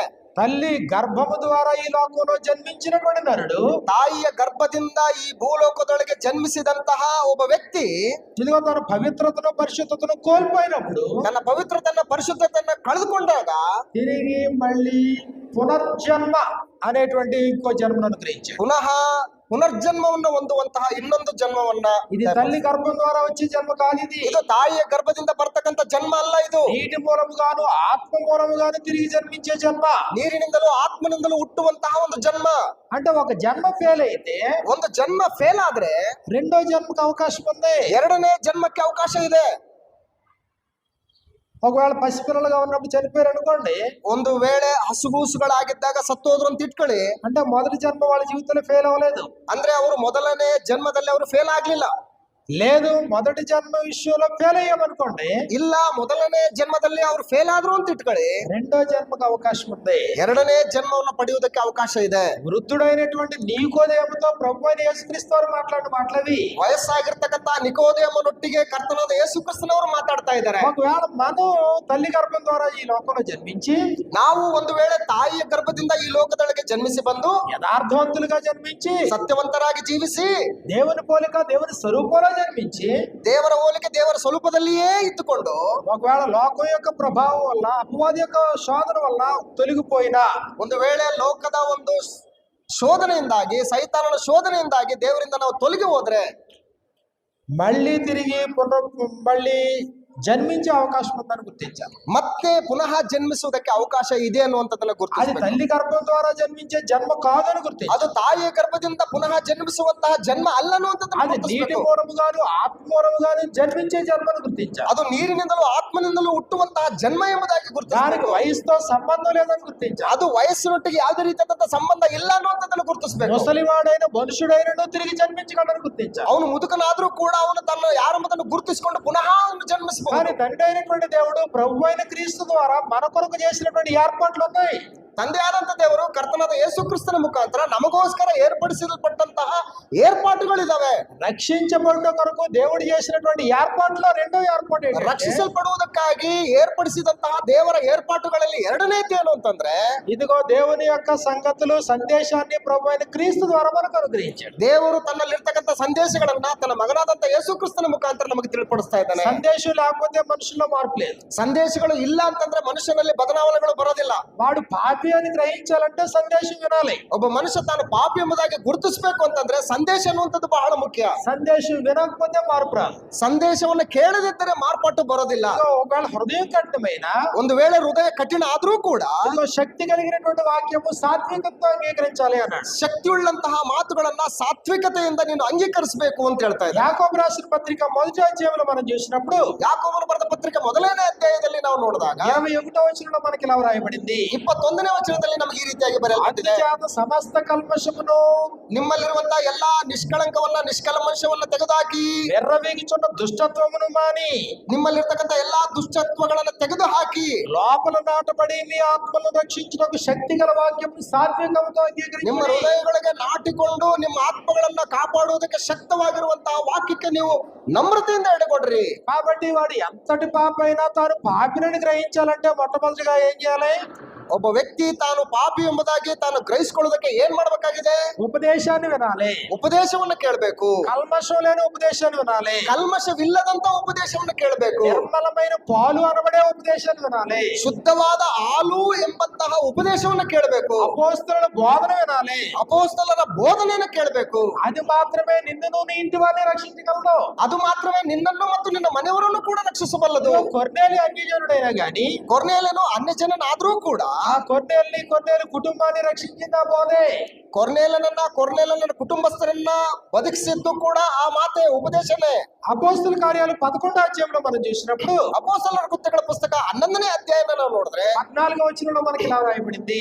14ನೇ ವಚನದಲ್ಲಿ ನಮಗೆ ಈ ರೀತಿಯಾಗಿ ಬರೆಯಲ್ಪಟ್ಟಿದೆ. నీవును నీ ఇంటి వారును ఏ మాటల వలన రక్షణ పొందుదురో, ನೀವು ನಿಮ್ಮ ಮನೆಯವರು ಯಾವ ಮಾತುಗಳಿಂದ ರಕ್ಷಣೆಯನ್ನು ಹೊಂದುತ್ತೀರೋ ఆ మాటలు అతడు నీతో చెప్పునని తన ఇంట నిలిచి తనతో చెప్పిన ఒక దేవదూత చూసిన సంగతి తెలియజేశాడు. ಆ ಮಾತುಗಳಿಂದ ನಿನಗೂ ನಿನ್ನ ಮನೆಯವರೆಲ್ಲರಿಗೂ ರಕ್ಷಣೆ ಆಗುವುದು ಎಂದು ಹೇಳಿದವನೆಂಬುದಾಗಿ అంటే ತಿಳಿಸಿದನು. నువ్వు రక్షించబడ్డానికి సందేశం అవసరం. ಅಂದ್ರೆ ನೀನು ರಕ್ಷಿಸಲ್ಪಡುವುದಕ್ಕೆ ಸಂದೇಶ ಅನ್ನುವಂಥದ್ದು ಅವಶ್ಯಕತೆ ಇದೆ. ఒకడు తాను పాపిని గ్రహించడానికి సందేశం అవసరం. ಒಬ್ಬನು ತಾನು ಪಾಪಿ ಎಂಬುದಾಗಿ ಗ್ರಹಿಸಿಕೊಳ್ಳುವುದಕ್ಕೆ ಉಪದೇಶ ಅವಶ್ಯಕತೆ ಇದೆ. ఒకడు విశ్వసించడానికి సందేశం అవసరం. ಒಬ್ಬನು ನಂಬುವುದಕ್ಕೆ ಸಂದೇಶ ಅನ್ನುವಂಥದ್ದು ಅವಶ್ಯಕತೆ ಇದೆ. ఒకడు మారు మనసు పొంది పాప క్షమాపణ పొందడానికి సందేశం అవసరం. ಒಬ್ಬನು ಪಶ್ಚಾತ್ತಾಪ ಪಟ್ಟು ಪಾಪ ಕ್ಷಮಾಪಣೆಯನ್ನು ಹೊಂದುವುದಕ್ಕೆ ಸಂದೇಶ ಅನ್ನುವಂಥದ್ದು ಬಹಳ ಮುಖ್ಯ ಇದೆ. సందేశం ఎక్కడ ఉంది? ಸಂದೇಶ ಎಲ್ಲಿದೆ? దేవుని దగ్గర ఉంది. ದೇವರ ಬಳಿಯಲ್ಲಿದೆ. దేవుడు తన కుమారుని పంపాడు. ದೇವರು ತನ್ನ ಮಗನನ್ನ ಕಳಿಸ್ಕೊಟ್ಟಿದ್ದಾನೆ. సందేశాన్ని ఇచ్చి పంపాడు. ಸಂದೇಶವನ್ನು ಕೊಟ್ಟು ಕಳಿಸ್ಕೊಟ್ಟಿದ್ದಾನೆ. ఇదిగో ప్రభువైన యేసుక్రీస్తు వారు ఈ లోకానికి వచ్చారు. ಕರ್ತನಾದ ಯೇಸು ಕ್ರಿಸ್ತನವರು ಈ ಲೋಕಕ್ಕೆ ಬಂದಿದ್ದಾರೆ. ఇదిగో ఆయన సందేశం చెప్పారు. ಆತನ ಸಂದೇಶವನ್ನು ಹೇಳ್ತಾ ಇದ್ದಾನೆ. ఆయన సందేశానికి శాస్త్రులు పరిచయులు ప్రజలందరూ ఆశ్చర్యపోయారు. ಆತನು ಕೊಡುವಂತಹ ಸಂದೇಶಗಳಿಗೆ ಶಾಸ್ತ್ರಿಗಳು ಪರಿಸರರು ಅತ್ಯಾಶ್ಚರ್ಯಪಟ್ಟಿದ್ದಾರೆ. అప్పుడు వరకు తమకు బోధించే శాస్త్రులు పరిచయుల కంటే కూడా భిన్నంగా ఆయన ఉపదేశం చేశారు. ಅಲ್ಲಿವರೆಗೂ ಅವರು ಶಾಸ್ತ್ರಿಗಳು ಪರಿಸರರು ಬೋಧಿಸುವುದಕ್ಕಿಂತ ಭಿನ್ನವಾದಂತ ರೀತಿಯಲ್ಲಿ ಯೇಸು ಕ್ರಿಸ್ತನು ಬೋಧಿಸಿದ್ದಾನೆ. చుట్టూ ఉన్నటువంటి శిష్యులు ఇదిగో నిజముగా నిత్య జీవమునకు ఉపయోగపడేటువంటి మాటలను బోధిస్తున్నాడు అన్న. ನಿಜವಾಗಿ ಅಲ್ಲಿರ್ತಕ್ಕಂಥ ಶಿಷ್ಯರು ನೀನು ಹೇಳ್ತಕ್ಕಂಥ ಮಾತು ನಿತ್ಯ ಜೀವಕ್ಕೆ ಅತ್ಯಂತ ಅವಶ್ಯಕತೆ ಇರ್ತಕ್ಕಂಥ ಮಾತುಗಳು ಎಂಬುದಾಗಿ ಹೇಳ್ತಾ ಇದ್ದಾರೆ. కాబట్టి ప్రభువైన యేసుక్రీస్తు వారు మాట్లాడుతూ ಕರ್ತನಾದ ಯೇಸು ಕ್ರಿಸ್ತನವರು ಮಾತಾಡ್ತಾ చేసే బోధన నాది కాదు, ನಾನು ಮಾಡುವಂತ ಬೋಧನೆ ನನ್ನದಲ್ಲ, ఈ ఉపదేశం నాది కాదు, ಉಪದೇಶ ನನ್ನದಲ್ಲ, తండ్రి మీ కొరకు నా ద్వారా పంపినటువంటి సందేశం. ತಂದೆ ನಿನಗೋಸ್ಕರ ನನಗೋಸ್ಕರ ಕೊಟ್ಟಂತ ಸಂದೇಶ ಇದು. దాని వెనక దేవుని ప్రేమ లేదా? ಅದ್ರ ಹಿಂದೆ ದೇವರ ಪ್ರೀತಿ ಇಲ್ವಾ? క్రీస్తు ప్రభుని ఏర్పాటు చేయడంలో దేవుని ప్రేమ లేదా? ಕ್ರಿಸ್ತನನ್ನ ಏರ್ಪಾಟು ಮಾಡುವುದರಲ್ಲಿ ದೇವರ ಪ್ರೀತಿ ಇಲ್ವಾ? క్రీస్తు ప్రభు ద్వారా దేవుని యొక్క సందేశాన్ని మనకు బయలుపాటు చేయడంలో దేవుని ప్రేమ లేదా? ಕ್ರಿಸ್ತನ ಮೂಲಕ ತನ್ನ ಸಂದೇಶವನ್ನು ನಮಗೆ ಬಯಲ್ಪಾಟು ಮಾಡುವುದರಲ್ಲಿ ದೇವರ ಪ್ರೀತಿ ಇಲ್ವಾ? ಅಲ್ಲಿ క్రీస్తు ప్రభు పరలోకంలో సమస్తాన్ని విడిచిపెట్టి నరావతారిగా ఈ లోకంలోకి రావడంలో దేవుని ప్రేమ లేదా? ಕ್ರಿಸ್ತನು ಪರಲೋಕವನ್ನ ಬಿಟ್ಟುಬಿಟ್ಟು ನರಾವತಾರಿಯಾಗಿ ಈ ಭೂಲೋಕಕ್ಕೆ ಬಂದದ್ರಲ್ಲಿ ದೇವರ ಪ್ರೀತಿ ಇಲ್ವಾ? దేవుడు ప్రేమిస్తున్నాడు. ದೇವರು ಪ್ರೀತಿ ಮಾಡ್ತಾ ಇದ್ದಾನೆ. సందేశం మన కొరకే, ಸಂದೇಶ ನಮಗೋಸ್ಕರವೇ. సందేశం పాపం చేసిన వాడి కొరకే. ಸಂದೇಶ ಅನ್ನುವಂಥದ್ದು ಪಾಪ ಮಾಡಿದವ್ರಿಗೋಸ್ಕರನೇ. నీతిమంతుల్ని పిలువ రాలేదు, ನೀತಿವಂತರನ್ನ ನಾನು ಕರೆಯುವುದಕ್ಕೆ ಬಂದಿಲ್ಲ, పాపుల కోసమే వచ్చాను. ಪಾಪಿಗಳನ್ನು ಕರೆಯುವುದಕ್ಕೋಸ್ಕರವೇ ಬಂದಿದ್ದೇನೆ. అపరాధం చేసిన వారి కోసమే వచ్చాను. ಪಾಪಿಗಳನ್ನು ಮಾಡಿದವ್ರಿಗೋಸ್ಕರನೇ ಬಂದಿದ್ದೇನೆ. అనాదిలో సిద్ధం చేయబడిన బోధనే, ಅನಾದಿಯಲ್ಲಿ ಸಿದ್ಧಪಡಿಸಲ್ಪಟ್ಟಂತಹ ಬೋಧನೆಯನ್ನ పాపం చేసి దేవుని మహిమను పొందలేని నరుడు కొరకు, ಪಾಪ ಮಾಡಿ ದೇವರ ಮಹಿಮೆಯನ್ನ ಹೊಂದದೇ ಇರ್ತಕ್ಕಂಥ ಮನುಷ್ಯರಿಗೋಸ್ಕರ తిరిగి ఆ వ్యక్తిని మహిమపరచడానికి ఉద్దేశించాడు దేవుడు. ದೇವರು ಪುನಃ ಅವರನ್ನ ಮಹಿಮೆಪಡಿಸೋದಕ್ಕೋಸ್ಕರ ದೇವರು ಉದ್ದೇಶಿಸಿದ್ದಾನೆ. కొరింథీయులకు రాసిన మొదటి పత్రిక 2వ అధ్యాయంలో మనం చూసినప్పుడు, ಕೊರಿಂಥದವರಿಗೆ ಬರೆದ ಮೊದಲನೇ ಪತ್ರಿಕೆ 2ನೇ ಅಧ್ಯಾಯದಲ್ಲಿ ನಾವು ನೋಡುವಾಗ 8వ వచనంలో మనకి 7వ వచనంలో మనకి ఇలా రాయబడింది. 7ನೇ ವಚನದಲ್ಲಿ ನಮಗೆ ಈ ರೀತಿಯಾಗಿ ಬರೆಯಲ್ಪಟ್ಟಿದೆ. మొదటి కొరింథీ 2:7లో ಕೊರಿಂಥದವರಿಗೆ ಬರೆದ ಮೊದಲನೇ ಪತ್ರಿಕೆ 2ನೇ ಅಧ್ಯಾಯ 7ನೇ ವಚನದಲ್ಲಿ దేవుని జ్ఞానము మర్మమైనట్టుగా బోధించున్నాము. ದೇವರ ಜ್ಞಾನ ಇದುವರೆಗೆ ಮರ್ಮವಾಗಿರುವ ಹಾಗೆ ನಾವು ಬೋಧಿಸ್ತಾ ಇದ್ದೀವಿ. అది ఈ లోక జ్ఞానము కాదు. ಇದುವರೆಗೆ ಗುಪ್ತವಾಗಿದ್ದ ಸತ್ಯಾರ್ಥವನ್ನು ತಿಳಿಯುವರಲ್ಲಿ ದೇವರ ಜ್ಞಾನವನ್ನ ಹೇಳ್ತೇವೆ. ಅದು ಈ ಲೋಕದ ಜ್ಞಾನ ಅಲ್ಲ. జగదుత్పత్తికి ముందుగానే దీనిని దేవుడు మన మహిమ నిమిత్తము నియమించెను. ಅದು ಯಾವುದೆಂದರೆ ದೇವರು ನಮ್ಮ ಮಹಿಮೆಗಾಗಿ ಲೋಕೋತ್ಪತ್ತಿಗಿಂತ ಮೊದಲೇ ನೇಮಿಸಿದನು. పాపము చేసినటువంటి వాడిని తిరిగి మళ్ళీ మహిమపరచడానికి ఉద్దేశించబడింది బోధ. ಪಾಪ ಮಾಡಿದಂತ ವ್ಯಕ್ತಿಯನ್ನ ಪುನಃ ಮಹಿಮೆ ಪಡಿಸಬೇಕೆಂಬುದಾಗಿ ಉದ್ದೇಶಿಸಲ್ಪಟ್ಟಂತಹ ಈ ಬೋಧನೆ. రామపత్రిక 3వ అధ్యాయం 23వ వచనంలో, ರೋಮ ಪತ್ರಿಕೆ 3ನೇ ಅಧ್ಯಾಯ 23ನೇ ವಚನದಲ್ಲಿ ఏ భేదమును లేదు, ಹೆಚ್ಚು ಕಡಿಮೆ ಏನೂ ಇಲ್ಲ, అందరూ పాపము చేసి ಎಲ್ಲರೂ ಪಾಪ ಮಾಡಿ దేవుడు అనుగ్రహించే మహిమను పొందలేకపోతున్నారు. ದೇವರು ಅನುಗ್ರಹಿಸುವಂತ ಮಹಿಮೆಯನ್ನು ಹೊಂದದೆ ಹೋಗಿದ್ದಾರೆ. అంటే నీ పాపము దేవుడు అనుగ్రహించబోయే మహిమను పొందలేకుండా చేసింది. ಅಂದ್ರೆ ನೀನು ಮಾಡಿದಂತ ಪಾಪ ದೇವರು ಅನುಗ್ರಹಿಸುವಂತ ಮಹಿಮೆಯನ್ನ ನಿನಗೆ దక్కుదಕ್ಕೆ ಅದು ಬಿಡ್ತಾ ಇಲ್ಲ. మళ్ళీ నువ్వు ఆ మహిమను పొందాలంటే పాపం అడ్డంగా ఉంది, పాపాన్ని తీసేయాల. ನೀನು ಪುನಃ ಆ ಮಹಿಮೆಯನ್ನು ಹೊಂದಬೇಕಂತಂದ್ರೆ ಅದಕ್ಕೆ ಅಡ್ಡಿಯಾಗಿ ನೀನು ಮಾಡಿದಂತ ಪಾಪ ಇದೆ, ಆ ಪಾಪವನ್ನು ತೊಲಗಿಸಬೇಕು. ఇప్పుడు ఆ పాపం పోవాలంటే ఉపదేశం కావాలి. ಆ ಪಾಪ ಹೋಗಬೇಕಂತಂದ್ರೆ ಉಪದೇಶ ಬೇಕು. జగదుత్పత్తికి ముందుగానే ఈ ఉపదేశాన్ని మన మహిమ నిమిత్తం దేవుడు నియమించాడు అన్నాడు. ಜಗದುತ್ಪತ್ತಿಗೆ ಮೊದಲೇ ನಮ್ಮ ಮಹಿಮೆಗೋಸ್ಕರ ದೇವರು ಈ ಉಪದೇಶವನ್ನ ಏರ್ಪಡಿಸ್ಬಿಟ್ಟಿದ್ದಾನೆ. అంటే నువ్వు ఎంత పాపం చేసినా, ఎంత దుర్మార్గుడు అయినా, ఎంత దుష్టుడు అయినా, ನೀನು ಎಷ್ಟೇ ಪಾಪ ಮಾಡಿದ್ರು, ಎಷ್ಟೇ ದುರ್ಮಾರ್ಗಿ ಆದ್ರೂ, ಎಷ್ಟೇ ದುಷ್ಟತನವನ್ನು ನಡೆಸಿದ್ರು ಕೂಡ మళ్ళీ నీ చెవులతో దేవుని మాట వింటే, ಮತ್ತೆ ನಿನ್ನ ಕಿವಿಯಿಂದ ದೇವರ ಸಂದೇಶವನ್ನ ನೀನು ಕೇಳಿದ್ರೆ, దేవుని సందేశానికి నీ చెవి ఒగ్గితే, ದೇವರ ಸಂದೇಶವನ್ನು ಕೇಳೋದಕ್ಕೆ ನಿನ್ನ ಕಿವಿಯನ್ನು ಒಡ್ಡಿದ್ರೆ, నువ్వు మళ్ళీ మహిమ పరచబడ్డానికి దేవుడు ఏర్పాట్లు చేశాడు. ಪುನಃ ನೀನು ಮಹಿಮೆ ಹೊಂದುವುದಕ್ಕೆ ದೇವರು ಏರ್ಪಾటు ಮಾಡಿದ್ದಾನೆ. ఎంత అద్భుతమైనటువంటి దేవుని యొక్క ఏర్పాటు ఆలోచించాలి. ದೇವರ ಏರ್ಪಾಟು ಎಷ್ಟು ಅದ್ಭುತವಾದದ್ದು ಒಂದ್ಸಾರಿ ಆಲೋಚನೆ ಮಾಡಿ. పాపమేమో నిన్ను అడుక్కు తొక్కేసింది, ಪಾಪ ಏನೋ ನಿನ್ನನ್ನ ತುಳಿದು ಬಿಟ್ಟಿದೆ ಕೆಳಗಡೆ, ఆ సమాజంలో హీనమైన పశువుగా మార్చింది. ಸಮಾಜದಲ್ಲಿ ಒಬ್ಬ ಹೀನವಾದ ಮನುಷ್ಯನನ್ನಾಗಿ ಏರ್ಪಾటు ಮಾಡ್ಬಿಟ್ಟಿದೆ ಪಾಪ. నువ్వు మనిషివే గాని పశు రూపంలో, మృగ రూపంలో మారిపోతున్నావు. ನೀನು ಮನುಷ್ಯನೇ ಆದ್ರೂ ಕೂಡ ಪಶುಗಳಂತೆ ನೀನು ಜೀವಿಸ್ತಾ ಇದೀಯಾ. కానీ సృష్టికర్త అయినటువంటి నీ తండ్రి, ಸೃಷ್ಟಿಕರ್ತನಾಗಿರ್ತಕ್ಕಂಥ ನಿನ್ನ ತಂದೆ, నీ దేవుడు ನಿನ್ನ ದೇವರು నిన్ను ప్రేమించి, ನಿನ್ನನ್ನು ಪ್ರೀತಿಸಿ పడిపోయినటువంటి నిన్ను కూడా తిరిగి మళ్ళీ మహింపరచడానికి ఉద్దేశించాడు. ಸತ್ತು ಹೋಗ್ಲಿಕ್ಕಿರ್ತಕ್ಕಂಥ ನಿನ್ನನ್ನ ಪುನಃ ಮಹಿಮೆ ಪಡಿಸುವುದಕ್ಕೆ ಆತನು ಉದ್ದೇಶಿಸಿದ್ದಾನೆ. కాబట్టి దేవుడు చేసినటువంటి రెండో ఏర్పాటు, ದೇವರು ಏರ್ಪಡಿಸಿದಂತಹ ಎರಡನೇ ಏರ್ಪಾಟಿದು. తండ్రి దేవుడు క్రీస్తు ప్రభువును చేసిన మూడో ఏర్పాటు ఏంటంటే, ತಂದೆಯಾದ ದೇವರು ಕರ್ತನಾದ ಯೇಸು ಕ್ರಿಸ್ತನಲ್ಲಿ ಏರ್ಪಡಿಸಿದಂತಹ ಮೂರನೇ ಏರ್ಪಾಟು ಏನು ಅಂತಂದ್ರೆ, భౌతికమైన జన్మలో భౌతికమైనటువంటి దీవెనలన్నీ అనుగ్రహించాడు. ಭೌತಿಕವಾದಂತಹ ಈ ಜೀವಿತದಲ್ಲಿ ಭೌತಿಕವಾದಂತಹ ಎಲ್ಲಾ ಆಶೀರ್ವಾದಗಳನ್ನು ಕೊಟ್ಬಿಟ್ಟಿದ್ದಾನೆ. భౌతికమైన దీవెనలో కుటుంబం ఉంది, ಭೌತಿಕವಾದಂತಹ ಕುಟುಂಬದ ಜೀವಿತದಲ್ಲಿ ಕುಟುಂಬ ಇದೆ. భౌతికమైనటువంటి దీవెనలో కుటుంబం ఉంది, ಭೌತಿಕವಾದಂತಹ ಆಶೀರ್ವಾದಗಳಲ್ಲಿ ಕುಟುಂಬ ಅನ್ನುವಂಥದ್ದಿದೆ. భౌతికమైనటువంటి దీవెనలో ఈ లోక సంబంధమైనటువంటి అన్ని ఉన్నాయి. ಭೌತಿಕವಾದಂತಹ ಆಶೀರ್ವಾದಗಳಲ್ಲಿ ಈ ಲೋಕ ಸಂಬಂಧಪಟ್ಟಂತವುಗಳೆಲ್ಲವೂ ಕೂಡ ಇದಾವೆ. కానీ పునర్జన్మలో, ಆದ್ರೆ ಪುನರ್ಜನ್ಮದಲ್ಲಿ క్రీస్తు యేసునందు ఆత్మ సంబంధమైన ప్రతి ఆశీర్వాదం మనకు అనుగ్రహించను. ಕ್ರಿಸ್ತೇಸುವಿನಲ್ಲಿ ಪರಲೋಕ ಸಂಬಂಧವಾದಂತಹ ಸಕಲ ಆತ್ಮೀಯ ಆಶೀರ್ವಾದಗಳು ನಮಗೆ ಅನುಗ್ರಹವಾಗಿದ್ದಾವೆ. భౌతిక జన్మలో ఆత్మ సంబంధమైన ఆశీర్వాదాలు లేవు. ಭೌತಿಕವಾದಂತಹ ಜನ್ಮದಲ್ಲಿ ಆತ್ಮ ಸಂಬಂಧವಾದಂತಹ ಆಶೀರ್ವಾದಗಳು ಇರೋದಿಲ್ಲ. భౌతిక జన్మలో నీకు జన్మనిచ్చినటువంటి తల్లి భౌతికమైన దీవెన, ಭೌತಿಕವಾದಂತಹ ಜನ್ಮದಲ್ಲಿ ನಿನಗೆ ಜನ್ಮ ಕೊಟ್ಟಂತ ತಾಯಿ ನಿನಗೆ ಆಶೀರ್ವಾದ, నీ జన్మకు కారకుడైనటువంటి నీ తండ్రి భౌతికమైన దీవెన, ನಿನ್ನ ಜನ್ಮಕ್ಕೆ ಕಾರಣವಾಗಿರ್ತಕ್ಕಂಥ ನಿನ್ನ ತಂದೆ ನಿನಗೆ ಭೌತಿಕವಾದಂತಹ ಆಶೀರ್ವಾದ, నీకు అప్పుడు ఉన్నటువంటి నీ కుటుంబం భౌతిక సంబంధమైన దీవెన, ಆಗ ನಿನಗಿರ್ತಕ್ಕಂಥ ಭೌತಿಕವಾದಂತ ಕುಟುಂಬ ನಿನಗೆ ಆಶೀರ್ವಾದಕರ, నీ చుట్టూ భౌతికమైనటువంటి దీవెనలన్నీ ఏర్పాటు చేశాడు దేవుడు. ನಿನ್ನ ಸುತ್ತಮುತ್ತಲೂ ಕೂಡ ಭೌತಿಕವಾದಂತ ಎಲ್ಲಾ ಆಶೀರ್ವಾದಗಳನ್ನು ದೇವರು ಏರ್ಪಡಿಸಿಕೊಟ್ಟಿದ್ದಾನೆ ನಿನಗೆ. పునర్జన్మలో, ಆದ್ರೆ ಪುನರ್ಜನ್ಮದಲ್ಲಿ పరలోక విషయంలో ఆత్మ సంబంధమైన ప్రతి ఆశీర్వాదము, ಪರಲೋಕದಲ್ಲಿರುವಂತ ಸಕಲ ಆತ್ಮೀಯ ಆಶೀರ್ವಾದಗಳನ್ನ, ఇప్పుడు పునర్జన్మలో నీకు తండ్రి ఎవరప్పుడు? ಪುನರ್ಜನ್ಮದಲ್ಲಿ ನಿನಗೆ ತಂದೆ ಯಾರು ಇವಾಗ? భౌతికమైన తండ్రి కనపడ్డాక, ಭೌತಿಕವಾದಂತ ತಂದೆ ಅಲ್ಲ ಇನ್ನು ಮೇಲೆ ನಿನಗೆ, దేవుడే నీ తండ్రి. ದೇವರೇ ನಿನಗೆ ತಂದೆ. నీ దీవెనలు, ఆశీర్వాదాలు, పరలోక విషయానికి సంబంధించిన ఆశీర్వాదం, ನಿನಗೆ ಬರ್ತಕ್ಕಂತ ಆಶೀರ್ವಾದಗಳು, ನಿನಗೆ ಬರ್ತಕ್ಕಂತ ಎಲ್ಲಾ ಮೇಲುಗಳು ಎಲ್ಲವೂ ಕೂಡ ತಂದೆಯಿಂದ ಮೇಲಿಂದ ಬರ್ತವೆ. అంతకు ముందు నువ్వు కుమారుడివి, ಆತನ ಮುಂದೆ ನೀನು ಮಗನು. ఎవరు కుమారుడివి? ಯಾರ ಮಗನು? పలానా పలానా తల్లిదండ్రులు కుమారుడివి. ಇಂತಿಂತವರ ತಂದೆ ತಾಯಿಗಳ ಮಗ ಅಲ್ಲ. ఇక మీద నువ్వు కుమారుడివి. ಇನ್ನು ಮೇಲೆ ನೀನು ಮಗನು. ఎవరు కుమారుడివి? ಯಾರ ಮಗನು? సర్వోన్నతుడైన దేవుని కుమారుడివి. ಸರ್ವೋನ್ನತನಾದಂತಹ ದೇವರ ಮಗನು ನೀನು. నీ రక్షణ, ನಿನ್ನ ರಕ್ಷಣೆ, నిన్ను ప్రొటెక్ట్ చేయడం, ನಿನ್ನನ್ನ ರಕ್ಷಿಸುವಂತದ್ದು, నిన్ను కాపలా కాయడం, ನಿನ್ನನ್ನ ಕಾವಲು ಕಾಯುವಂತದ್ದು, నీ ప్రతి అవసరత తీర్చడం, ನಿನ್ನ ಪ್ರತಿಯೊಂದು ಅವಶ್ಯಕತೆಗಳನ್ನ ನೆರವೇರಿಸುವಂತದ್ದು భౌతికమైన తండ్రి పాత్ర కాదు ఇక మీదట. ಇನ್ನು ಮೇಲೆ ಭೌತಿಕವಾಗಿರ್ತಕ್ಕಂಥ ತಂದೆಯ ಒಂದು ಕೆಲಸ ಜವಾಬ್ದಾರಿ ಅಲ್ಲ. పునర్జన్మలో ಪುನರ್ಜನ್ಮದಲ್ಲಿ శాశ్వతమైనటువంటి తండ్రి సొత్తు అవుతున్నావు. ಶಾಶ್ವತವಾಗಿರ್ತಕ್ಕಂಥ ತಂದೆಯ ಸ್ವತ್ತಾಗ್ತೀಯ ನೀನು. నిన్ను పోషించటం, ನಿನ್ನನ್ನು ಪೋಷಿಸುವಂತಾತನು, నిన్ను ప్రేమించటం, ನಿನ್ನನ್ನು ಪ್ರೀತಿಸುವಂತದ್ರಲ್ಲಿ, నిన్ను సంరక్షించటం, ನಿನ್ನನ್ನು ಸಂರಕ್ಷಿಸುವುದರಲ್ಲಿ, నీ ప్రతి అవసరత తీర్చటం, ನಿನ್ನ ಪ್ರತಿಯೊಂದು ಅವಶ್ಯಕತೆಗಳನ್ನ ತೀರಿಸುವುದರಲ್ಲಿ, నిన్ను కుమారుడిగా స్వీకరించటం, ನಿನ್ನನ್ನು ಮಗನನ್ನಾಗಿ ಸ್ವೀಕರಿಸುವುದರಲ್ಲಿ, తన ఆత్మని నీకు అనుగ్రహించటం, ತನ್ನ ಆತ್ಮವನ್ನು ನಿನಗೆ ಅನುಗ್ರಹಿಸುವುದರಲ್ಲಿ, సమస్తమైన సమకూర్పు చేయడం, ಸಮಸ್ತವನ್ನು ನಿನ್ನ ಮೇಲಿಗೋಸ್ಕರ ಏರ್ಪಾಟು ಮಾಡುವಾಗ ఎవరి బాధ్యత అంతానే? ಇಲ್ಲಿ ಯಾರ ಒಂದು ಮಧ್ಯಸ್ಥಿಕೆ ಕಂಡು ಬರ್ತದೆ?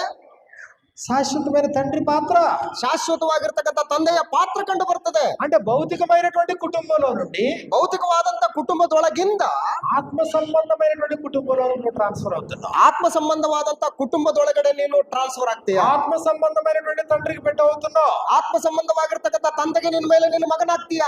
నిన్ను కాపాడువాడు కునుకడు నిద్రపోడు. ನಿನ್ನನ್ನು ಕಾಪಾಡುವ ಆತನು ತೂಕಡಿಸುವುದಿಲ್ಲ, ನಿದ್ರಿಸುವುದಿಲ್ಲ. భౌతికమైన నీ తండ్రి నిద్రపోవచ్చు. ಭೌತಿಕವಾದಂತ ನಿನ್ನ ತಂದೆ ಒಂದು ವೇಳೆ ನಿದ್ರೆ ಮಾಡಿದ್ರೆ ಮಾಡಬಹುದು. ఆత్మ సంబంధమైన తండ్రి నిద్రపోడు. ಆತ್ಮ ಸಂಬಂಧವಾಗಿರ್ತಕ್ಕಂಥ ತಂದೆ ಯಾವತ್ತೂ ನಿನ್ನ ಬಗ್ಗೆ ನಿದ್ರೆ ಮಾಡಲ್ಲ. నడకను నీ పడకను పరిశీలన చేసేటువంటి వాడు.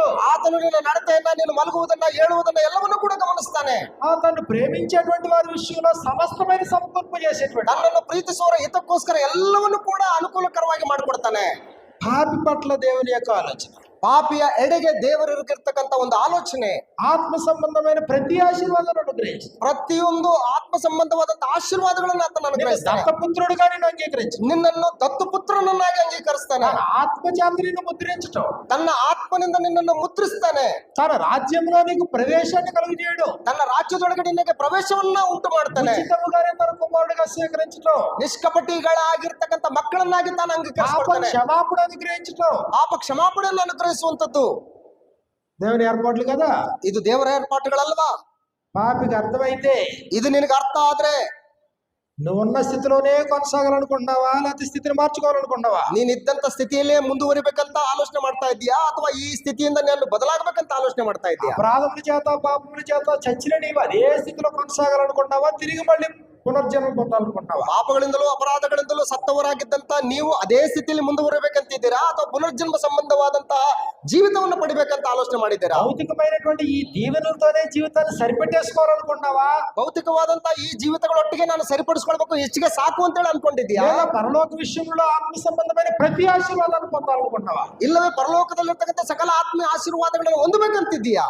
భౌతికమైన కుటుంబానికి నువ్వు పరిమితం అయిపోతే ನಿನ್ನ ಭೌತಿಕವಾದಂತ ಕುಟುಂಬದಲ್ಲಿ ನೀನು ಇವುಗಳನ್ನು ಗುರುತಿಸ್ತಿದ್ರೆ ఆత్మ సంబంధమైన ఆశీర్వాదాలు నీ సొంతం కావు. ಆತ್ಮ ಸಂಬಂಧವಾದಂತ ಆಶೀರ್ವಾದಗಳು ನಿನಗೆ ಸ್ವಂತ ಆಗೋದಿಲ್ಲ. యాకోబు రాసినటువంటి పత్రికలో మనం చూసినప్పుడు ಯಾಕೋಬನು ಬರೆದ ಪತ್ರಿಕೆಯಲ್ಲಿ ನಾವು ನೋಡುವಾಗ శ్రేష్టమైన ప్రతి ఈవియు సంపూర్ణమైన ప్రతి వరమును, ಎಲ್ಲಾ ಶ್ರೇಷ್ಠವಾದಂತವುಗಳು ಎಲ್ಲಾ ಮೇಲಣಗಳಿಂದ ಬರ್ತದೆ. పర సంబంధమైనది జ్యోతిర్మయుడకు తండ్రి వద్ద నుండి వచ్చును. ಪರಲೋಕ ಸಂಬಂಧವಾದಂತ ಜ್ಯೋತಿರ್ಮಯನಾದ ದೇವರಿಂದ ಇವುಗಳು ನಮಗೆ ఇదిగో ಒದಗಿ శ్రేష్టమైన ఈవులు సంపూర్ణమైన వరములు అన్నాడు. ಎಲ್ಲಾ ಶ್ರೇಷ್ಠವಾದಂತ ಆಶೀರ್ವಾದಗಳು ಪರಲೋಕದಿಂದ ನಮಗೆ ಒದಗಿ ಬರ್ತವೆ. యాకోబు రాసిన పత్రిక 1:17-18 వచనాల్లో ఈ మాటలు మనకు రాయబడ్డాయి. ಯಾಕೋಬನು ಬರೆದ ಪತ್ರಿಕೆ 1ನೇ ಅಧ್ಯಾಯ 17-18 ವಚನದಲ್ಲಿ ನಮಗೆ ಈ ರೀತಿಯಾಗಿ ಬರೆಯಲ್ಪಟ್ಟಿದೆ. పేతురు రాసినటువంటి 2వ పత్రిక ಪೇತ್ರನು ಬರೆದ 2ನೇ ಪತ್ರಿಕೆ 5వ అధ్యాయంలో మనం చూసినప్పుడు 5ನೇ ಅಧ್ಯಾಯದಲ್ಲಿ ನಾವು ನೋಡಿದ್ರೆ